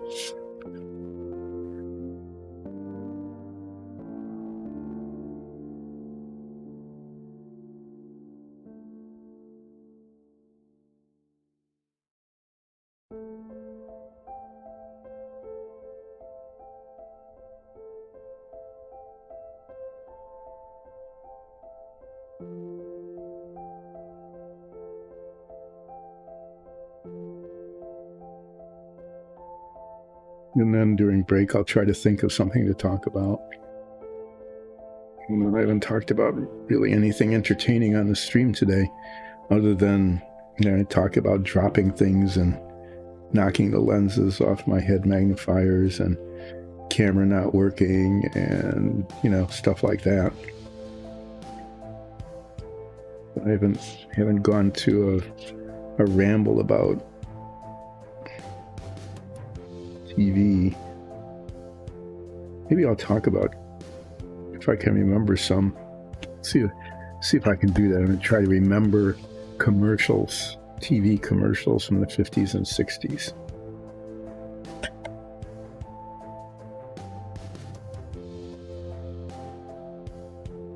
I'll go back on that in a bit. Yep. At least when I'm dropping things today, it's been like paper towels, or the lens from my head magnifier. That wasn't good. Dropping that was not a terribly good thing. Could have broken them. I hit the cement floor in the workshop here, but they didn't break, so that was good. Not breaking or scratching. That was, better than if they had.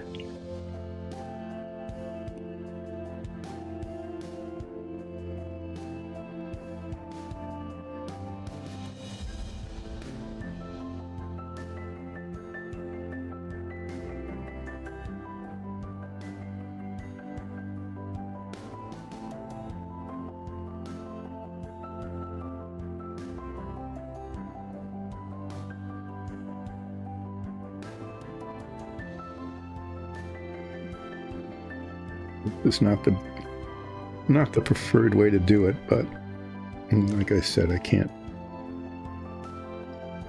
use the sticky tack holders with these big ones.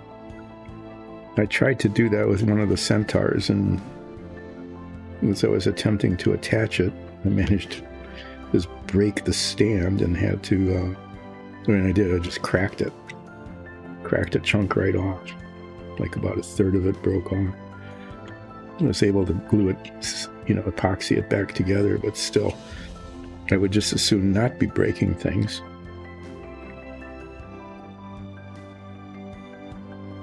That's what we should,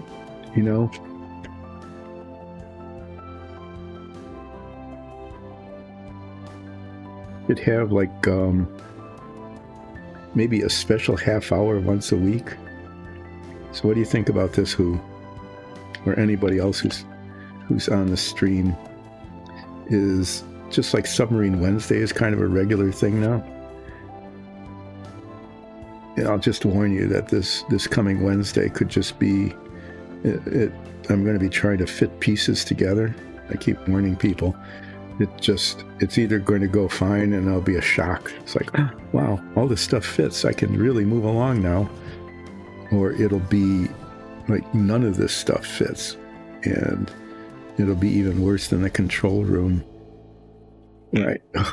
Almost dropped the whole thing. Like if I'm holding it, maybe I should just, keep holding it. So we got these 16 missile tubes that have to go attached to a deck on the top, a deck on the bottom, and slide through a deck in the middle. It all needs to line up within those decks, but then those decks need to fit into the hull. And if it doesn't fit, then it's just going to take a lot of work. Maybe I'll need to abandon Submarine Wednesday, or just call it Submarine WeWork Day or something. But what I was thinking before I got off on that tangent, that this brush holds a lot of paint, so as I'm cleaning these brushes, maybe just like with Submarine Wednesday, which was kind of an accidental diversion from doing minifigs and stuff and dungeon tiles, maybe since it's kind of a regular feature that I'd bump into things or knock things over or bringing a brush up to the work surface, and I smash it into parts that were already painted so that I create an opportunity for improvement. What if we made it a regular feature? What if there was a regular part of at least like a half hour every week devoted to dropping and knocking over, dropping and breaking things? Kind of the oops hour. You know how like in the Rocky and Bullwinkle show, there was something else. They had 2 short episodes of Rocky and Bullwinkle, but then they had Peabody's Improbable History with the Wayback Machine, and sometimes Fractured Fairy Tales. Remember that? Fractured Fairy Tales, where they would retell a story, or Aesop's Fables. So there'd always be these little side shows kind of within the same show. Maybe I could take these, oops moments, even manufacture them. Who would tell if they're real or not? Who can tell the difference really between a spontaneous oops and of course with me, you probably wouldn't have to really rehearse or try or anything, just have to.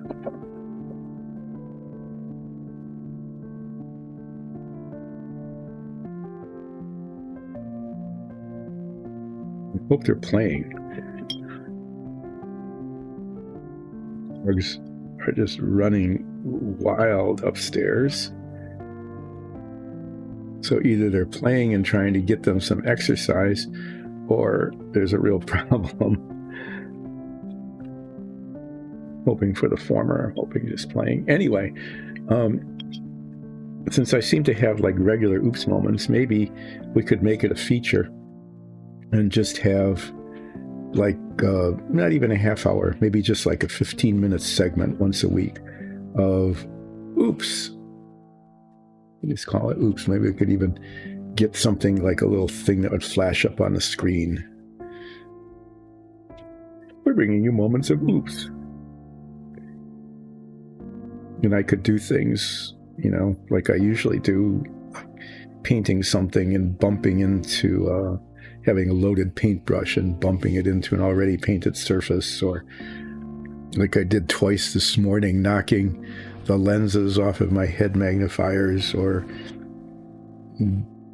spilling something I spill it into the palette here.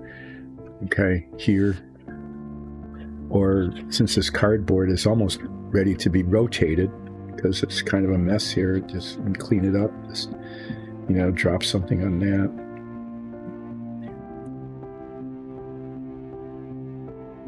There seems to be enough of those, but the one thing I really would like to have is 2 oops buttons, so that when I have an event, like knocking a loaded brush onto an already painted surface, or spilling something, or trying to squeeze a drop of paint out, like a single drop of paint, and having it go, and I'm having a big blot of wasted paint. I really would like to have a button that I could push that just popped up with, maybe like on the old Batman series with Adam West. Pow, biff kind of explosion. Oops. And I'd want 2 of them. I'd want just a regular small oops button that, for when I'm trying to paint the spike there and I get it on the ear, right? Or if I touch something and get paint on my finger like I did with this purple paint, and I have no clue even where that came from, because I didn't touch anything with that purple paint. But then I needed a big oops button also.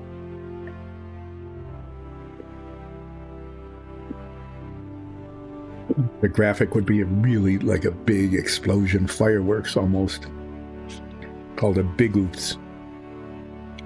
And that would be like I put my finger, like I'm painting something, and I just grab it and then touch it somewhere else, So not only do I then have a big fingerprint there of missing paint, but then a big fingerprint of superimposed paint somewhere else. And then I don't know, and then I grab a paint bottle and I get it all over that. And the next thing you know, I'm trying to get tissues and solvents and cleaning up. That could be a big oops. There aren't that many big oopses, but you know, you'd really want to highlight them when it happens. Okay, so this some sort of demon thing is done. It's purple.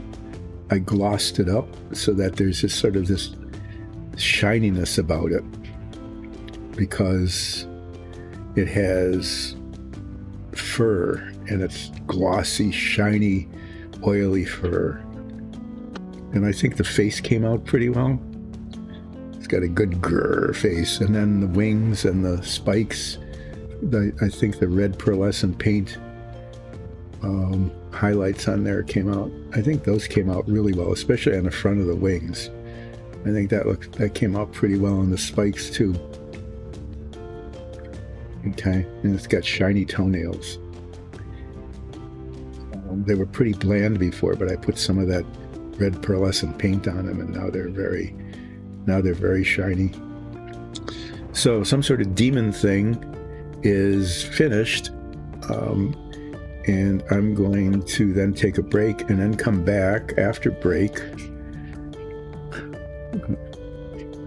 That's why it's called a break and not a finish, right?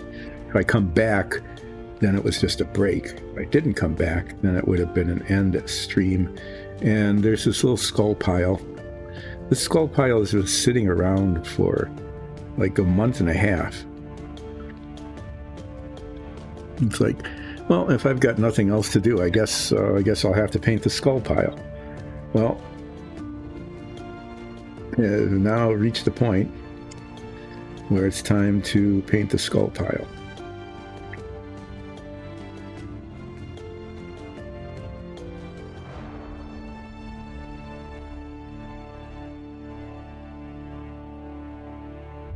So the simplest thing to do would be to paint the skulls all the same color. But, you know, I'm going to have like an hour and a half left. And I don't even need to finish the skull pile. If I don't finish the skull pile, then I'll always have the skull pile to work on. I'm going to pick like 3 colors. I'm going to use ivory, this bone white, which is actually kind of a brownish color, and this dead white, which makes sense, you know, dead white.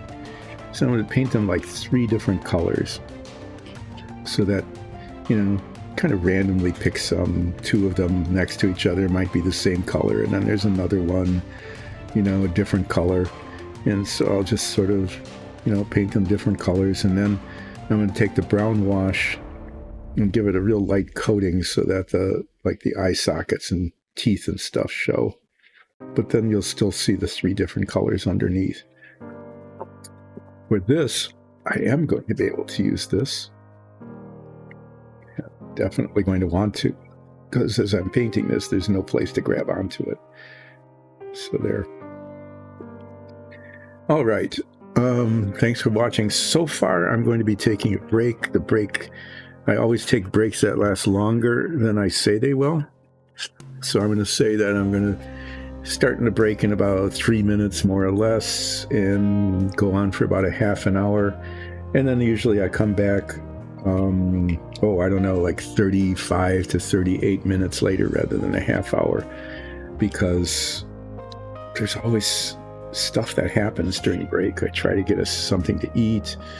I check my emails and there's something that needs a response. The cat wants attention. The dogs want to play. You know, stuff like that happens. So there's always something that makes the break take a little longer. But I will try to get back in about a half hour.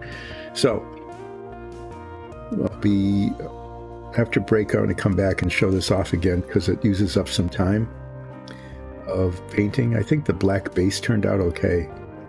You know, why not? Why not just have a black base? It doesn't, then it doesn't distract from the weirdness of this purple, some sort of demon growly thing who's no doubt really, really friendly. Oh, and in our D&D campaign, if we run into this as kind of a random creature, not only will it be friendly, but it will be a really good cook. Not as good as Muriel. This thing will not be able to match her curry, okay, in terms of lusciousness, but almost certainly will be a really good cook. And maybe we'll get some new recipes. That would be kind of cool. So I'm hoping that that's the case.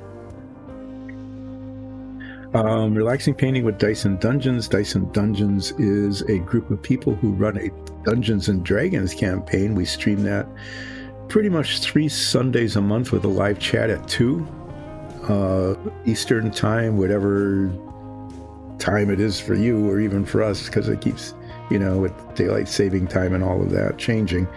But 2 o'clock on Sundays with live chat, and you can catch old episodes, and you really should, to catch up on YouTube or as a podcast. So please join in and become a fan, follower, sponsor, and patron of Dice and Dungeons. It would be much appreciated. And then this stream started just as a result of, we're painting dungeon tiles, and I will feature dungeon tiles and show them to you after the break. And if I'm going to be painting them anyway for the D&D stream, let's stream the painting also. And so somehow or other, I was talked into doing this really 3 times a week. It's like a part-time job. I'm supposed to be retired, but now I got this part-time job that takes up, not quite 20 hours a week, but set up and not clean up. There's definitely no cleanup. The pile of paints not being put away. Okay, all those paints not being put away in those really wonderful paint holder things that keeps growing.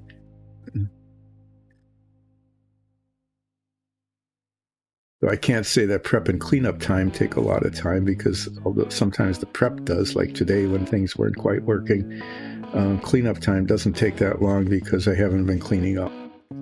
So yeah, anyway, now it's definitely break time. I think whose idea of having like on the break screen, maybe just a little window like this here that could show that, where I can show where the camera can show the work that had been done prior to the break. I think that's a cool idea. We'll work on that sometime next year. But I'm going to go on break. I will be back, I'll say in 30 minutes, but sometime less than 45 minutes from now, sometime more than 20 minutes from now.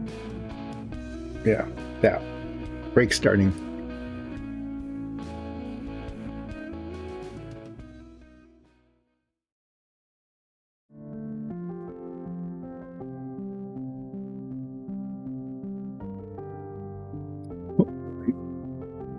Hopefully that brought it back.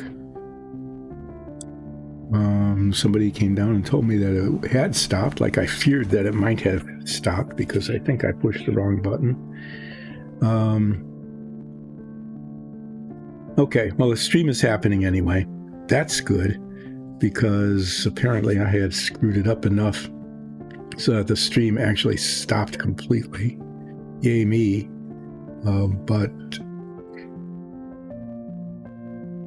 But my face is still frozen, so I think it's going to take like a total reboot. A complete shutdown and restart to get that other camera. Like I said, the camera's working, but to get the one that's on me working on stream again. So that's just the way it is. I'm going to just bring this down because I'm painting this little skull pile here. And I'm starting with the whitest white and then going to slightly darker colors as I go along. I can be a little messy with the first ones, and then I have to be much more careful with the other ones I'll probably put head magnifiers on as I have to then get the boundaries done correctly.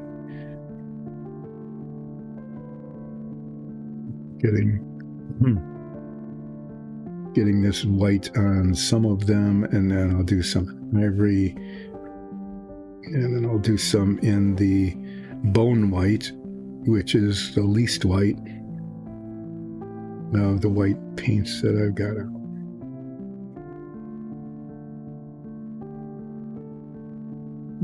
Do, quite a few of them in this color, maybe even some that are adjacent. Try to do it like a 3-map puzzle, right? Where the effort is to make sure that no boundaries of the same color touch. Yeah, I'm not feeling a need to do that.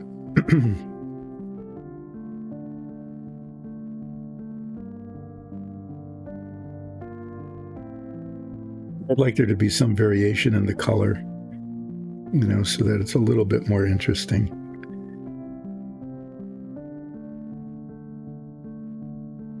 Just all, uniform one color.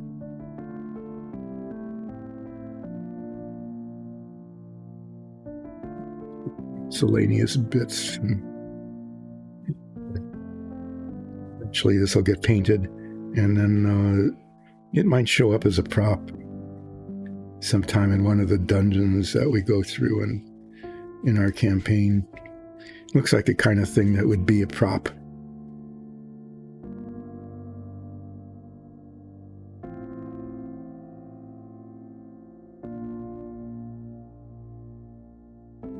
Could have been a prop in the sewers. No, it wouldn't make sense in the sewers. It was the sewers in a dragon city. Relatively clean for sewers, so it wouldn't make sense to have a skull pipe down there. Even the cult we ran into was one of apparently like 4 cults. Great, huh?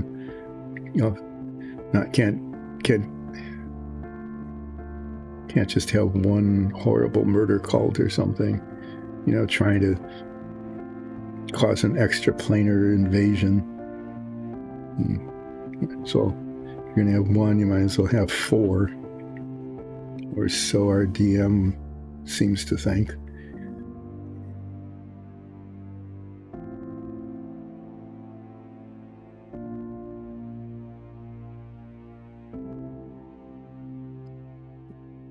This color too, it's going to be a pain to get to otherwise. So we'll just have a little stackette of very white ones here.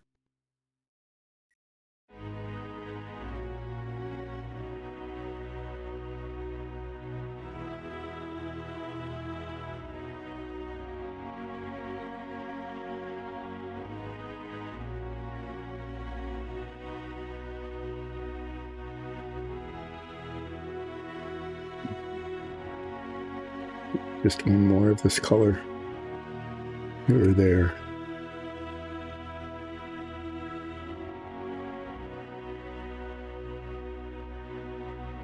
I'm taking so much time fretting about, basically they should just be sort of haphazard, if not random, colors.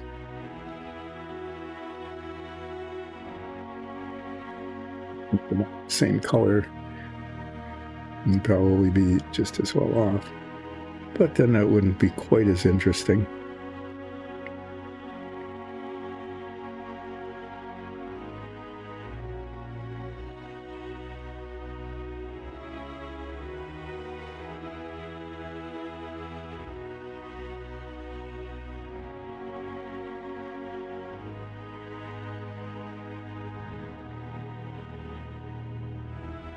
There's some that are white.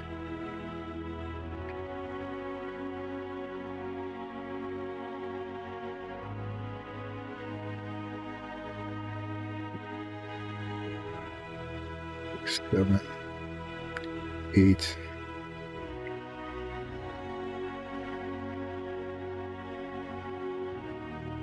There's 9 left, so yeah, there'll be roughly the same number of each color, more or less. That's pretty good. I got that on. I didn't destroy the brush yet. That's a good thing. The white paint dry for just a while before I start doing the ivory. That they don't run into each other, at least not much. And while I'm waiting for paint to dry, we can watch paint dry here. I'm going to show off our dungeon tiles, because Relaxing Painting with Dyson Dungeons started out as a kind of a spin-off of, we're preparing dungeon tiles for our D&D campaign. The stream, which is really what Dyson Dungeons is all about.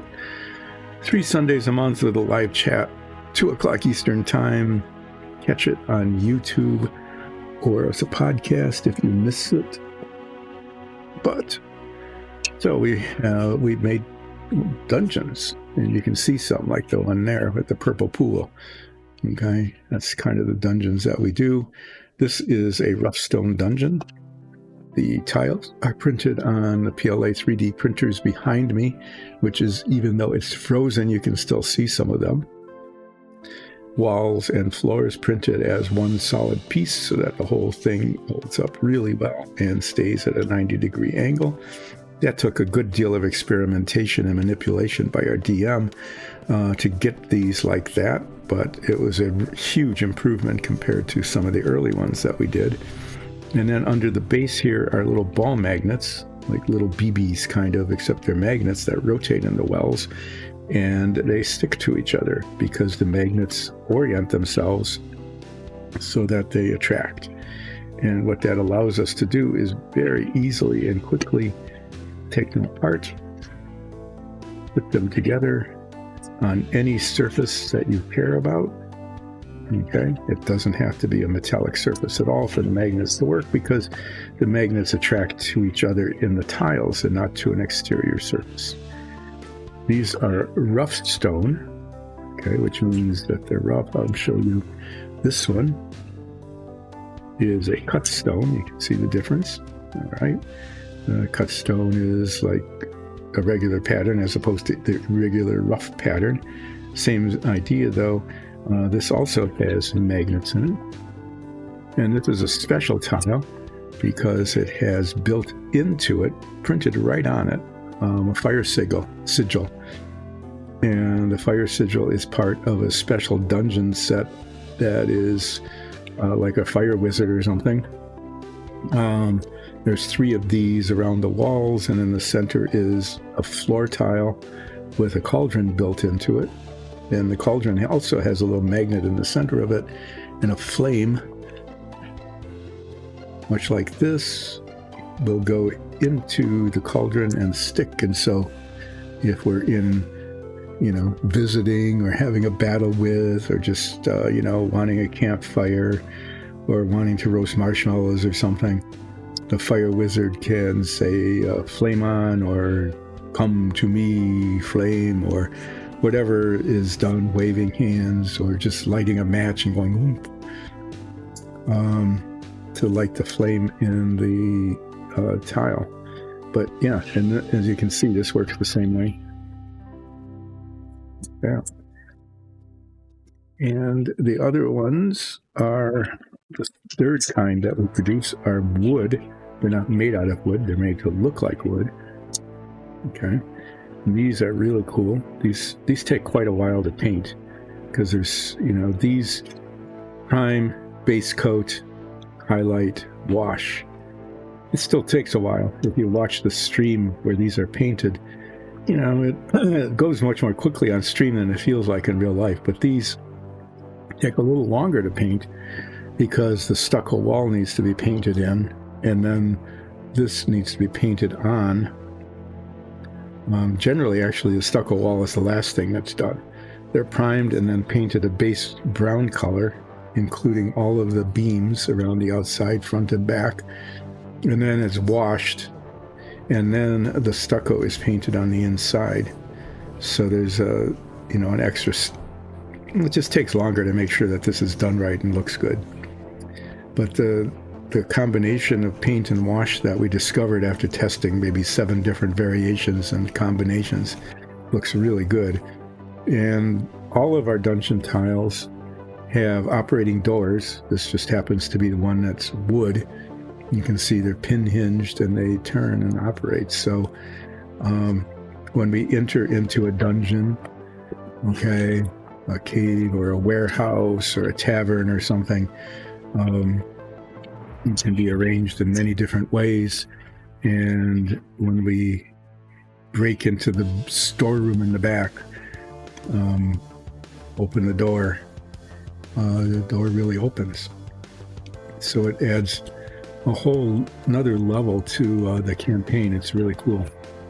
So I wanted to show you these because that's how Relaxing Painting with Dice and Dungeons got underway, which was painting the tiles that we use on our D&D stream. And then Submarine Wednesday was a result of not having anything to paint and just sort of stuck, because some people seem to like watching me struggle with the 1960s Renwall cutaway submarine model that I could have built in like a week when I was a kid, because I didn't pay attention to the detail of seams or the fit or anything like that.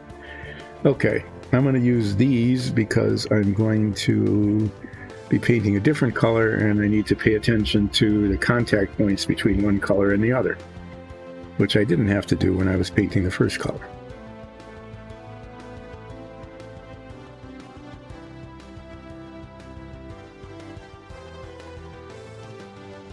So you didn't get to see it because that particular camera that focuses on me isn't working today, but I did manage to, magnifying lenses, I did manage to knock those off twice today already and only almost broke them once.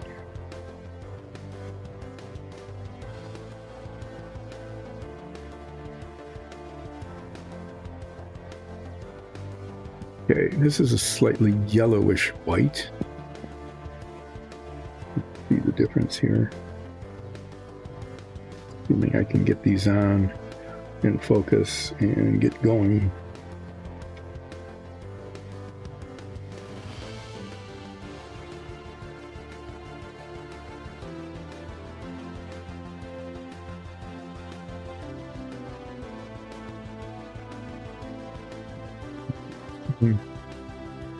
Swift library.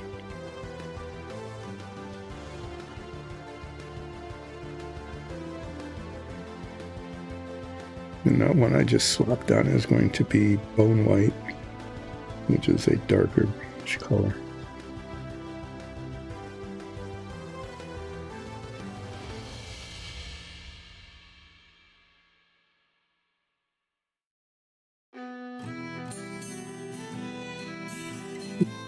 That magnifier so I can see, the between one color and the other, which I can't see very well. These.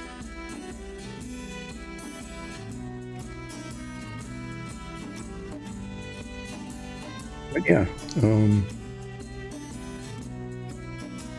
just definitely want to invite anybody who's catching this Relaxing Painting, either in the stream, like what I'm trying to do now, that stopped working and then I got working again, either the stream or later on YouTube.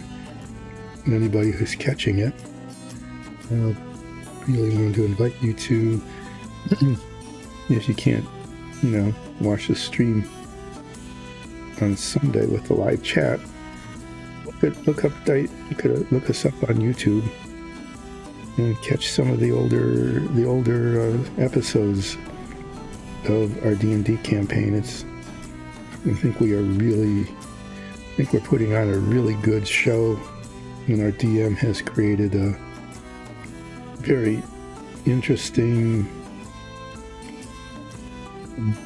in which we play, and just a never-ending stream of just fascinating and interesting and entertaining NPCs that we run into. She does an amazing job of designing and running not just the campaign, but the show about the campaign. I think you'll be impressed if you catch it. So since I'm promoting that, I will invite everybody to become a follower of Relaxing Painting with Dice and Dungeons, and become a follower of Dice and Dungeons. And what is it? I think on YouTube you can become a subscriber. That would be a neat thing to do. So if you can do that, do that. And then there's also the ability to go to patreon.com/Dice and Dungeons. It's something that I know can be done because I've done it. And if I can do it, you can do it. I can say that with a great deal of assurance. You go to patreon.com/Dice and Dungeons. It's an and. And you can become a patron. Patrons get cool stuff, like at a minimum, you get to watch our improv sessions. Before each D&D session, we do a improv. They are always, I'll just say that they're just hilarious. We have a lot of fun doing those.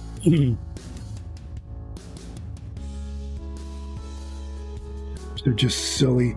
Sometimes they are just hilarious. You don't want to miss those. But the only way you get to see them, the only way you get to see those amazing, hilarious, wonderful, entertaining improv sessions is by becoming a patron by going to patreon.com/Dice and Dungeons.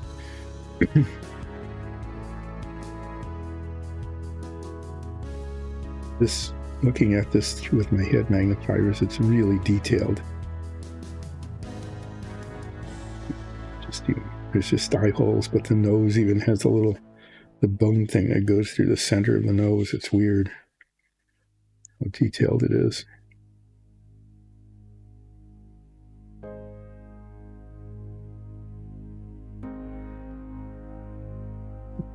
A bunch of them this ivory color, and then there will be some that will be painted a darker color. And then I will wash the whole thing with a brown wash. Make it look aged and highlight the detail in the print. So this was like all the other minifigs I've been painting. We print them ourselves. So we not only print the dungeon tiles on the PLA printers back there, but all the minifigs, including this, get printed on a rosin printer, which is located across the. So far, have produced many little figures that have been painted on this stream.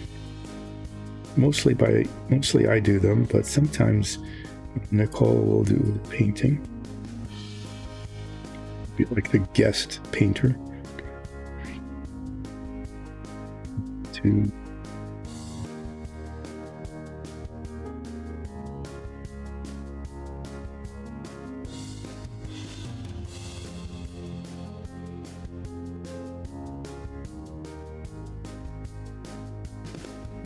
Dark ones. I'll paint this one.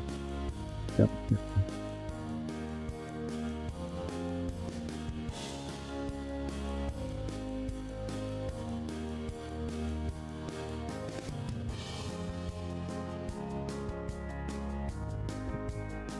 And he's kind of up the point a little bit.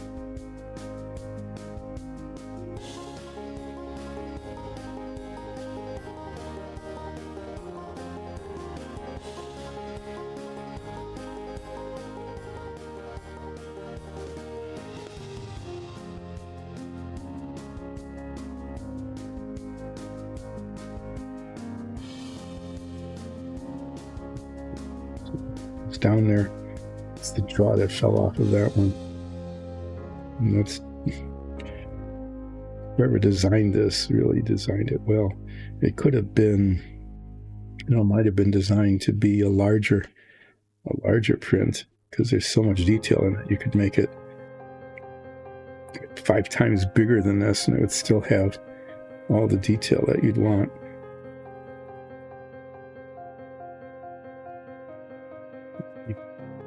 Even the ridges for the teeth.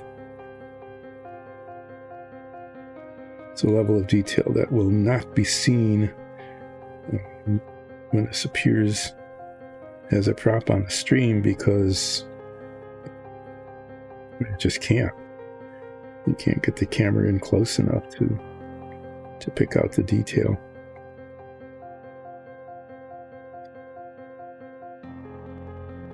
Suppose you could. I can't say you can't. It's just that we're not going to.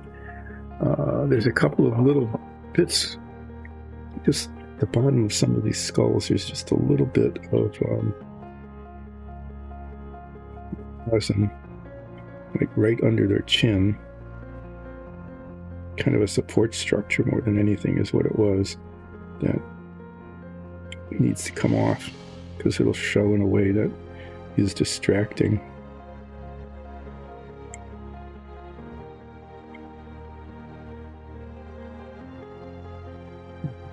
Careful. Sometimes I try to break these things off and then I break something else off with it. That has happened more than once. Like I broke off an arm once and the arm went flying, disappeared. Things fall on the floor, get lost. It's weird things. If something snaps off, it can travel a really long distance in an unexpected direction and then just disappears. I've had a piece that was like 1 inch long and 1/4 inch wide, something really large, get broken off by accident like that, and it's gone somewhere.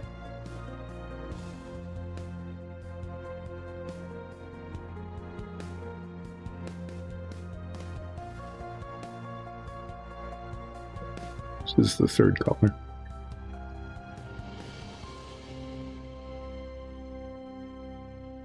Let's talk about 1950s and 60s commercials.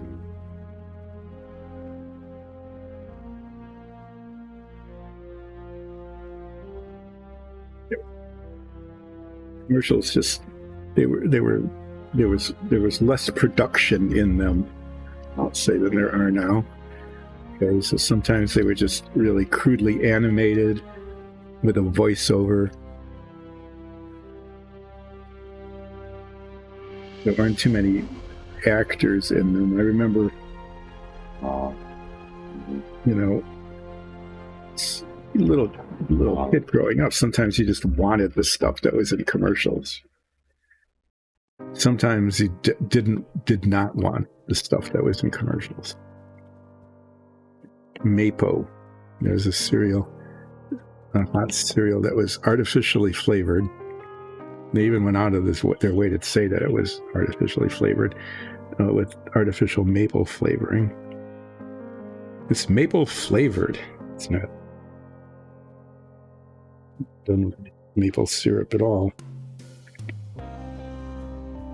There's this little kid who refused to eat his cereal, even though they played eat the spaceship and keep the Earth from being, captured by aliens. Spoon comes to the mouth and clamps his mouth shut and goes, no.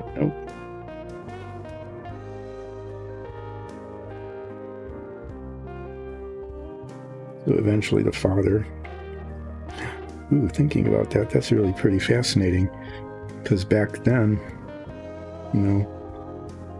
fathers really didn't participate in child care that much, but it was the father trying to get the kid to eat mapo.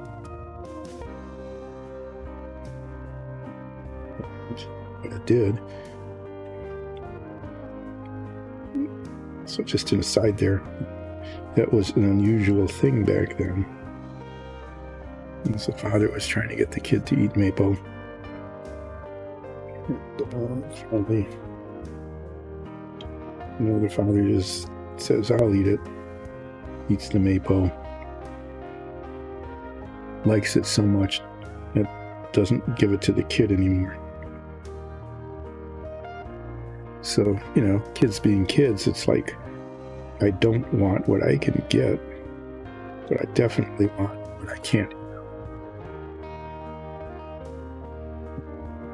Decides to eat the mapo because, we're not going to waste good mapo cereal. The kid starts screaming, I want my mapo. So that became kind of a catchphrase thing. My mapo.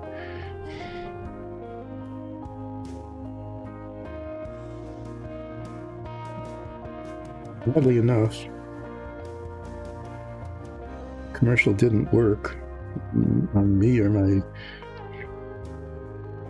my brother either. We just never wanted mapo. I don't know if we even ever got it or tried it.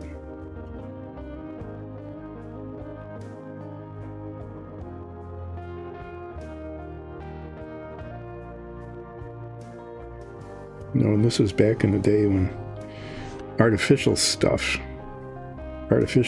was desirable compared to the real stuff. I mean, why have real maple flavored stuff when you can get artificially flavored maple stuff, right? And that bone white looks pretty good. I like that. This is a good color combination. Like there, when I put the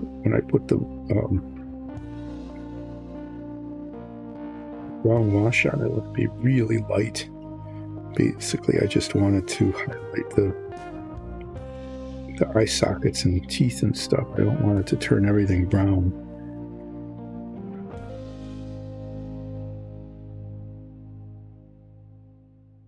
I'm almost tempted to not wash this thing.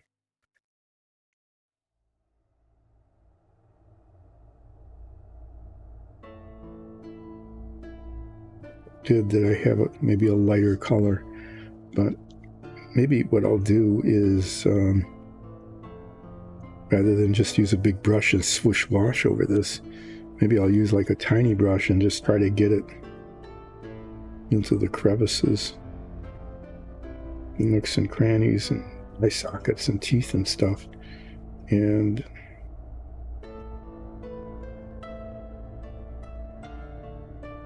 not so much splish wash on everything.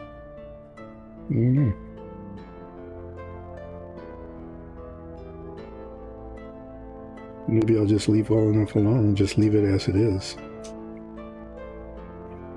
Might have to end the stream early if I do, because I don't have anything else to work on. But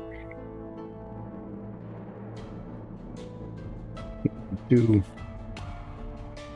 kind of liking it the way it is.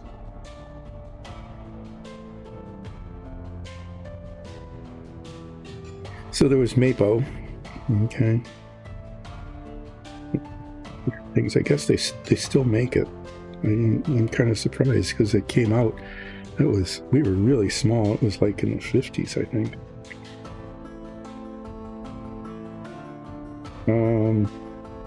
Then there was Ovaltine.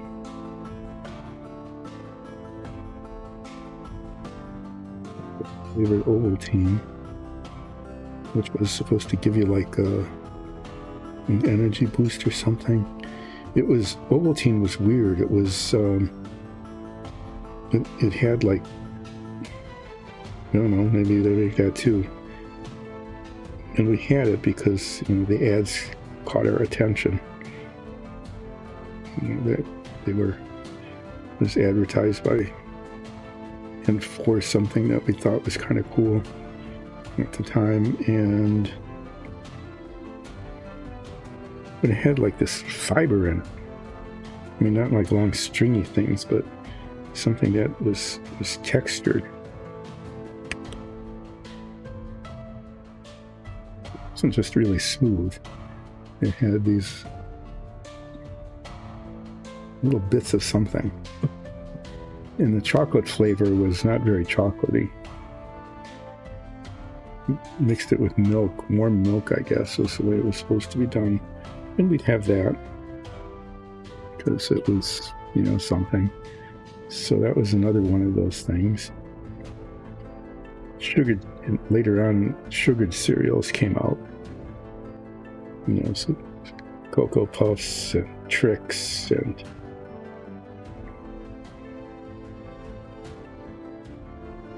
Apple Jacks. Apple Jacks came out, and the ads had to go out of their way to tell you that there wasn't anything apple-y about Apple Jacks, because otherwise no kids would ever eat it, because of appleness. I think this would look good. It's this one here, or also this dark color. Just looking at it, because I like the way this dark color kind of looks. Cap'n Crunch. Oh, yeah, Cap'n Crunch. Who could resist Cap'n Crunch? I mean, not just the cereal, but the Captain. Cap'n Crunch was really cool. So those ads worked pretty well.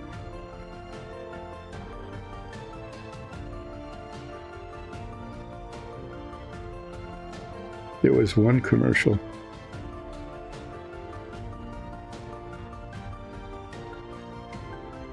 Some sort of, it wasn't like a breath mint. It was a breath lozenge. And the commercial talk about, no production value. So what the commercial was a line drawing of broadcast antenna. One of these big tripod things. You can still see some like that. Some of the older cell towers and things are made that way. They're tall, and at the very top is a transmitter. So this commercial featured one of those. Okay. That's all there was on the screen, was a line drawing of that. And out of that came concentric circles at the very top. You can't, at the very top it went concentric circles just shooting out one after the other. That was the whole animation. But they were supposed to represent the broadcasting. Those things were broadcast then. They didn't have cables and cell towers and things. Broadcasting meant that the electromagnetic waves just went everywhere. They started at this point, and there were concentric spheres of broadcasting waves that went out. So,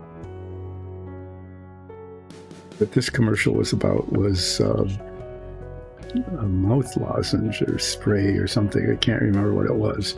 I think it was the one that had a golden drop of Retsin. It's like, is this a good thing to be putting in your mouth? Is Retsin a good thing? Anyway, it had a golden drop of Retsin in every whatever lozenge or something. So the whole commercial was this guy with a deep voice going, "Don't broadcast bad breath. Don't broadcast bad breath." So all of a sudden this black tower against a gray background, because everything was black and white, so, what else could it be other than black and gray? These concentric circles suddenly became luminous, and that was your bad breath going out, being broadcast from your mouth in concentric spheres of halitosis. But we were seriously warned, that we were not supposed to be broadcasting any bad breath there. Okay, I'm going to paint this, the base, a gray color, and maybe even give it a little wash.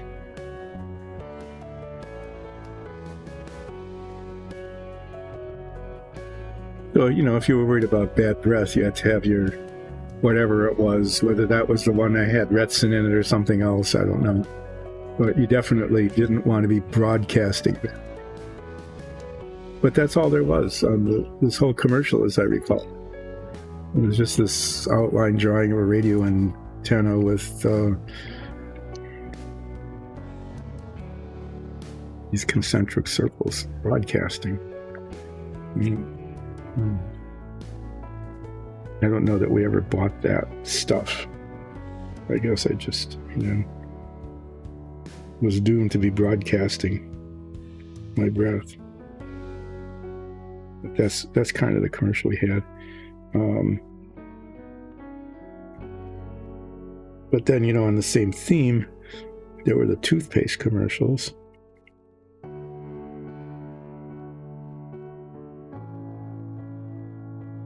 One had a jingle. It was like it's stuck in your head forever. You'll wonder where the yellow went when you brush your teeth with Pepsodent. I don't know if Pepsodent still is being made or keep up with toothpaste brands very much.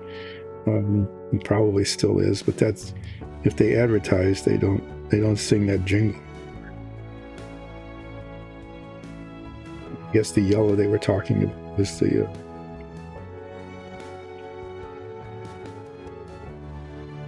just a tiny touch of paint on here. It's just a spot that didn't get painted.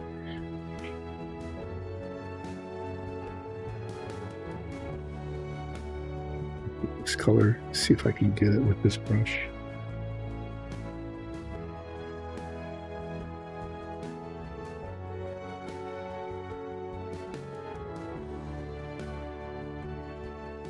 Black, yep.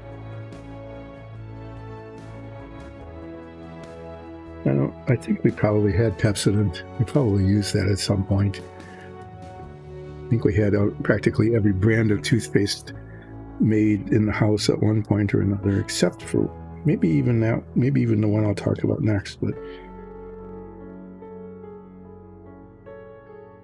this, despite the jingle, just fully self-disclosed that I never did find myself wondering where the yellow went. So if we did ever use Pepsodent and I brushed my teeth with it, despite the jingle,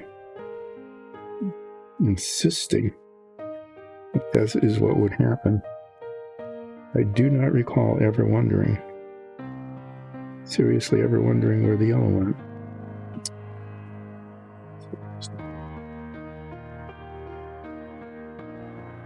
But the toothpaste commercial that caught my attention as a kid was for and again, I don't even know if they make this anymore, a brand called Ipana. I don't know where IPANA, I have no idea. That's kind of a weird thing. Pepsodent, dent for teeth, Pepso for like peppermint or something. What Ipana came from. But Ipana was promoted by Bucky Beaver. Bucky Beaver was a really cute animated beaver cartoon, so who wouldn't want to use a toothpaste promoted by a cute animated beaver? Although thinking about it was a little bit offensive because having buck teeth, I don't even know if people use that phrase anymore. I haven't heard it in ages. That was kind of an insult to kids. That meant that your two front teeth protruded. Your big incisors kind of protruded and you had buck teeth. And of course beavers did that they had those two big incisors that they used to cut down trees and chew up wood and stuff, right? So if you're going to talk about buck teeth, the beaver definitely has it, so Bucky Beaver. Anyway, yeah, Ipana toothpaste was promoted by a beaver, an animated beaver. I imagine we had it once or twice. Could we not? Kids probably said, "Oh, I want toothpaste because it's got Bucky Beaver." And I don't wonder where the yellow went, so I don't care about them.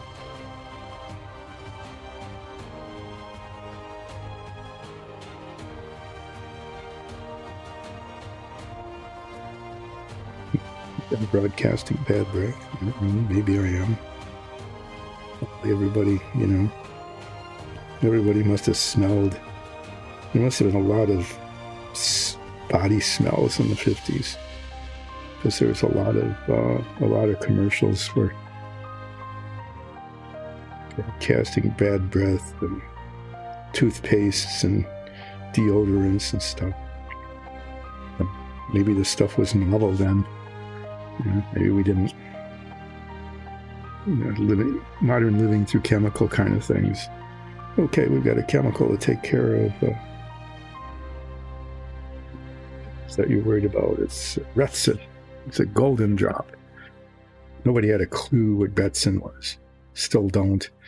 But it was a golden drop, so it had to be kind of nice.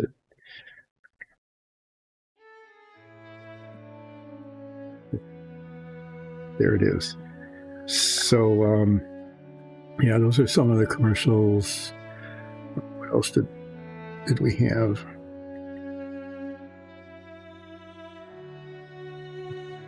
I guess I wasn't paying attention to the commercials well enough to be a good consumer at the age of 5.5 or 6 or something.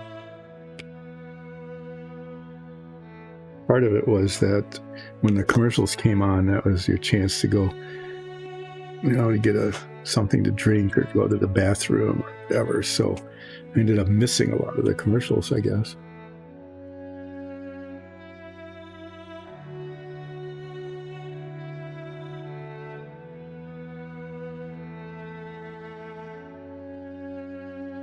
Detergents, Ivory soap. Oh yeah, Ivory soap. The big deal about Ivory soap, maybe it still is. I think that's still being made too.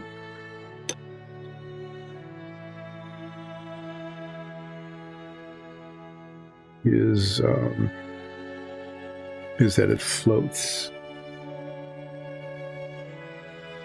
And then thinking back at it, why would it float? There'd be two reasons why it would float. Well, one reason why is that the density of the soap would be less than that of water. So it would displace more water than it weighed. That is, the mass of the water it displaced was more than the mass of the soap. And it probably was because there was a lot of air in the soap. That's what I'm guessing, is that it floated because you got less soap and more air when you bought a bar of Ivory soap.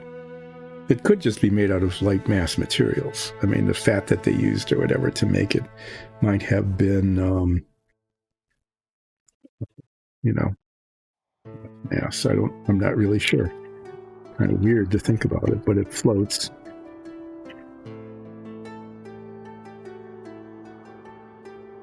And the big deal about it was that it was 99 and 44 100% pure. Okay, so there's two things about that. 99 and 44 100% is pure. You wonder about the other 0.56% that wasn't pure, right? Should one be worried about that? Part it doesn't, depending on what the impurity was. It would not have taken very much to be bad. So to advertise that you were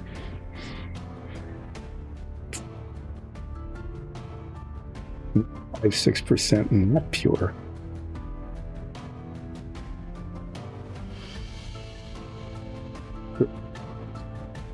Good idea. But there it was. The other thing is like pure of what? 99 and 44 100% pure what? Besides worrying about the impurity, you had to worry about what was the pureness that they were measuring to begin with. Was it even relevant? I didn't question it. It was like, Ooh, that's pretty pure.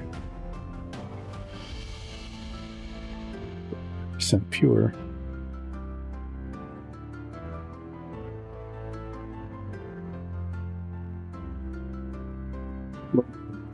It's almost, but not quite pure.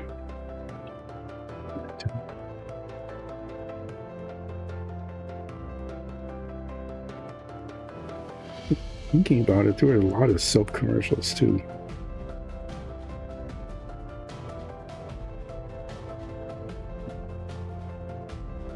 Bar soap. Well, the one that caught our attention when we were kids was Lava. I don't know if they make that anymore or not. So it was the soap that had granules of pumice, ground, like finely ground pumice mixed in with it. And pumice was a igneous rock, so they called it lava because it had lava rock in it. So basically, it was just filled with an abrasive, but it was. We saw that as kids. We had to have that, so we actually got it, and it was abrasive. Yep, that part was absolutely accurate, and I guess the idea was that it would scrape the dirt off. So if you really had like an eighth of an inch of mud built up on your hands because you were just out there playing in the mud pile, because it's a lot of fun playing in the mud pile.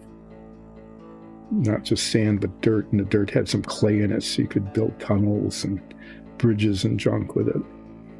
So yeah, I mean, the lava soap did scrape that off. It probably is they'd say now exfoliate. That's a good thing, but it scraped your skin off too. I'm looking at the skull pile here, and I'm not sure I want to wash it. I talked about maybe not doing that to begin with, but I think I might just leave well enough alone.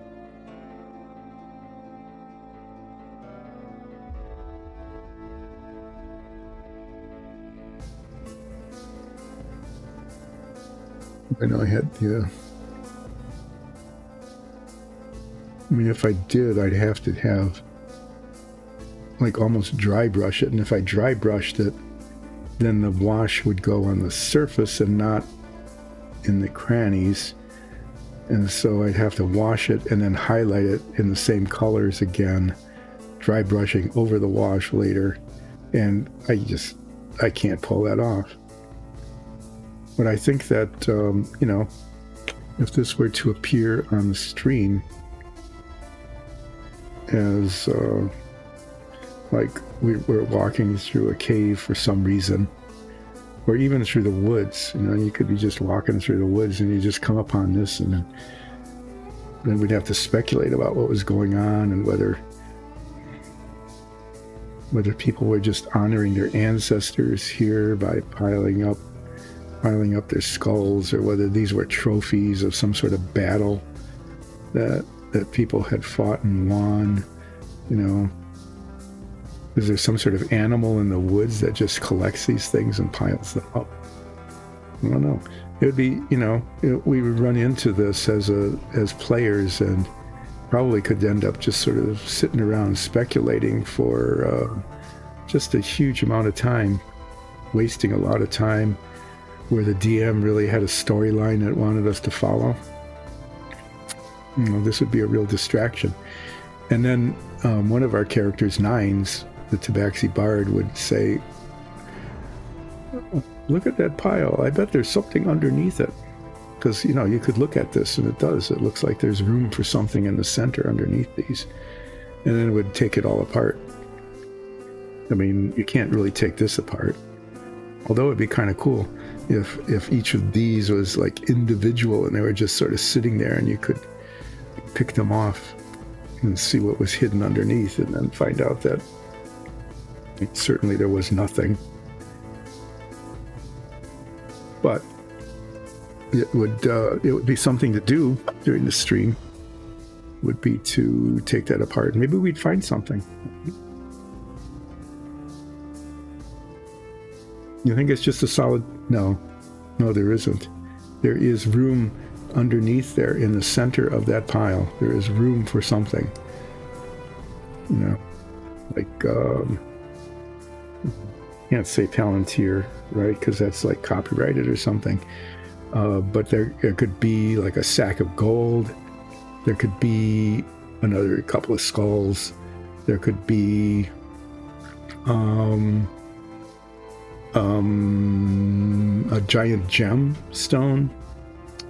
There could be a time capsule that we could open and find out that it was just put there maybe 3 days ago, so it wasn't really very interesting. It could just be a pile of dirt. Like there weren't enough skulls to make a really impressive pile, but if you put a pile of dirt, a conical pile of dirt there, then it would be a much more impressive pile. Let's see what else. Yeah, I mean, it could be any of those things. Or it could just be like a pile of skulls, like who said, which would be, but we wouldn't know that. And we'd come upon this in the forest or the dungeon or wherever we were that we came upon it. And we'd have to investigate. I mean, there's no way you could just leave that there without taking a look to see. Oh, maybe, and then we might find out that we actually couldn't, because these skulls like magically adhered to each other. Okay? So that we tried, if we took one off, we couldn't pull it off. It was just so attached. They were just so attached to each other. And then we'd have to spend a good deal of time with crowbars and crowbatulars and giant hammers and things trying to break it up. Although it would be more fun to take it apart and see what was underneath it.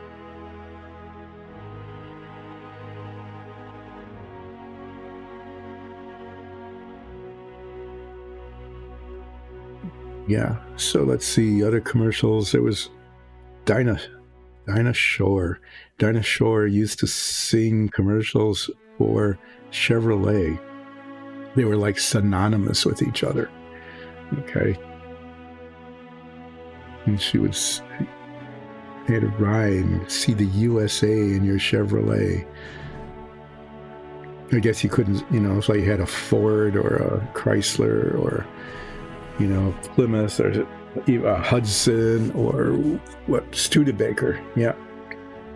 I guess you couldn't see the USA like you could. At least it wouldn't rhyme as well. That was another commercial. Yeah, I would think that after seeing like thousands of commercials growing up, I remember most of them, but only a few stick in my head. The ones that were the weirdest, kind of. Like, don't broadcast bad breath. Just, I don't know, probably had nightmares about that. Not just bad breath, but just broadcasting stuff. Concentric spheres emanating from the top of the tower. Okay, well, I'm probably going to end up early today because I don't really want to wash this, and so I'm going to declare it finished. Take it off here, set it down, get rid of that. Give another quick plug for the Dungeons & Dragons campaign brought to you by Dice and Dungeons, streaming Sundays at 2 with a live chat. If you missed that, catch it on YouTube or on podcast. So the long and short of it, there's a very large purple shiny demon thing, no doubt very friendly. And as I was saying before, if we're really lucky, if we encounter this demon, like in our campaign, that we run into it, we find out that this is a proprietor of a magic item resale shop. So whenever we go to a magic store, and we've done that several times in our campaign, or go to a magic store, we always look for the discount bin, because any retail establishment always will have a discount bin where they throw the things that they can't sell, and they're marked way down from their original price, or at least, what they claim to be the original price. Sometimes they're really cheap, seriously inexpensive, because they've been in the store so long that they probably aren't even in inventory anymore. The software that kept their inventory is no longer in production, can't be read, something like that. So, really ancient stuff goes in the discount bin. Well, we always visit the discount bin in every magic store that we visit. But what we haven't done yet is we haven't gone to a resale shop. And there has to be that. There has to be the equivalent of like a Goodwill or Salvation Army or some other charity. That's the best kind, are the ones that are sponsored by charities, because they get donated items and then they can sell them for practically nothing, because anything they get is a help to the charity that they're sponsoring. So maybe in our next episode, if we have some time, like I think we're trying to kill a day before we leave for our next adventure. I don't remember exactly. I'll find out when we do our next episode. We might have time to find the charity sponsored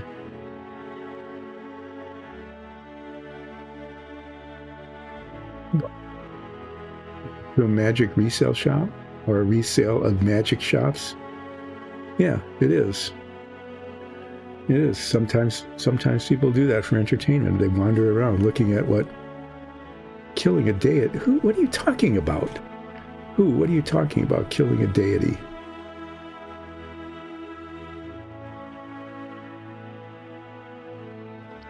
No. Killing a day. Yeah, you just wandered off into some other universe. Yeah. So anyway, yes, try to remember this.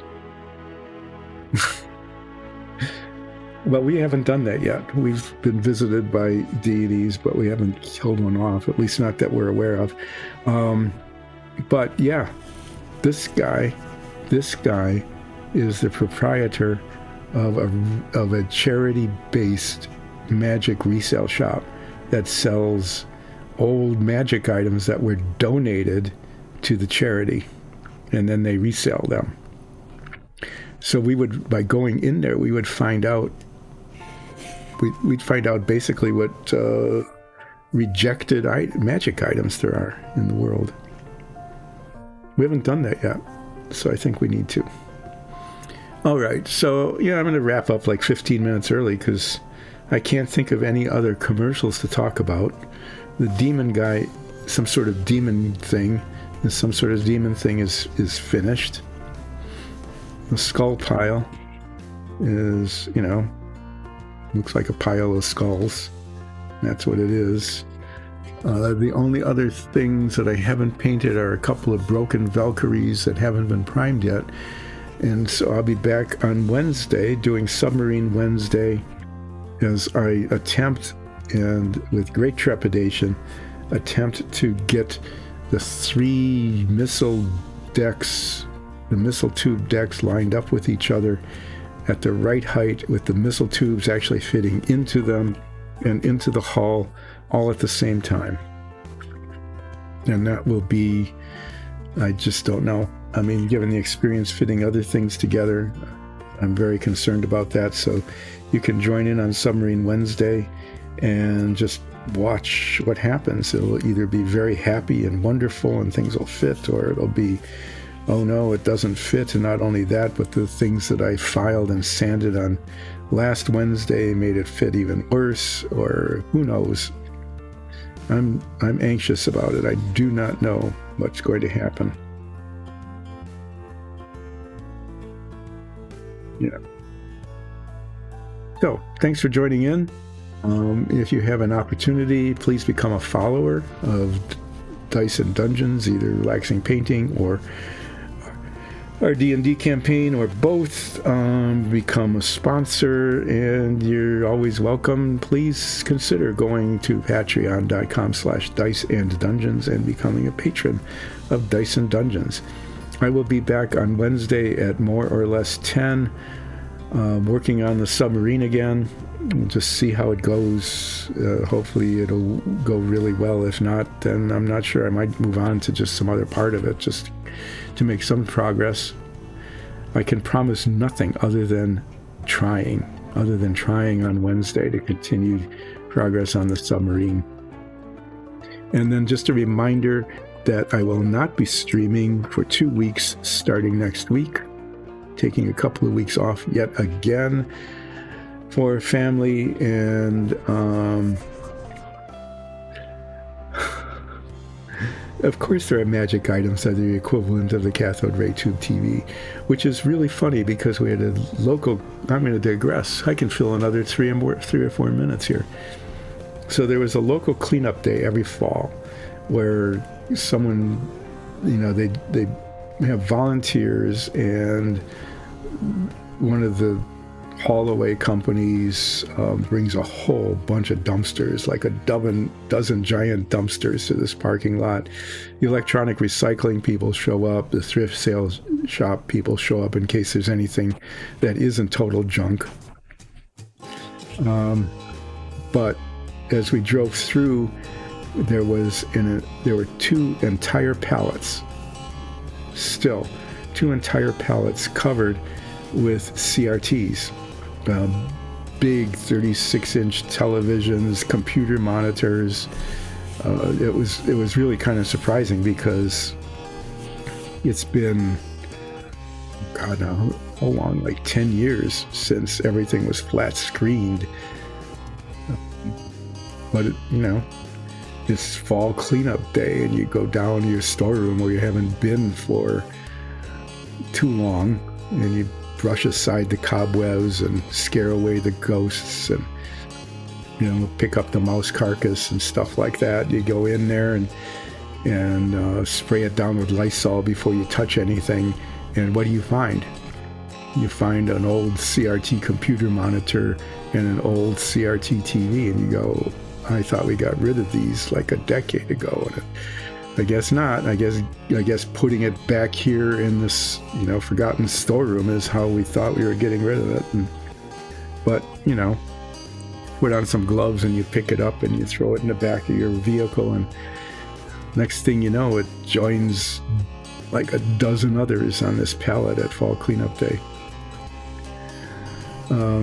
But we laugh about those CRT TVs and monitors. That was the state of the art for a really long time.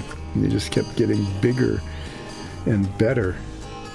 Bigger, getting all the way up to, I think the biggest was a 36-inch in diagonal. I know they went 26 inches. If you wanted bigger than that, you got like into projection TVs and weird stuff like that. Until the flat panel TVs came out, now you can get like 82-inch. You can get TV screens bigger than the wall of your studio apartment. Just, you can cover your entire wall with nothing but the OLED TV, so you don't have, just live in an entire imaginary world by turning on your TV and projecting whatever you want. You don't have to invest in artwork or any kind of hangings or anything. You just create them digitally on your gigantic wall-sized television. But enough of that. If we do go to a charity-sponsored magic resale shop, we would find out if there is an item equivalent to the CRT TV or other things that used to be like everywhere, but aren't anymore. Maybe one could get the equivalent of a CRT TV with one of those motor-operated rotating roof antennas and the attaching cables, get the whole thing all together. And then you could catch the broadcast from, if there even still is such a thing, broadcast TV. But enough of that. That was a good way to fill like 3 or 4 minutes. I am going to sign off a little bit early. I'll be back on Wednesday with Submarine Wednesday, and we'll just see how that goes. Thanks for joining in, and see you then.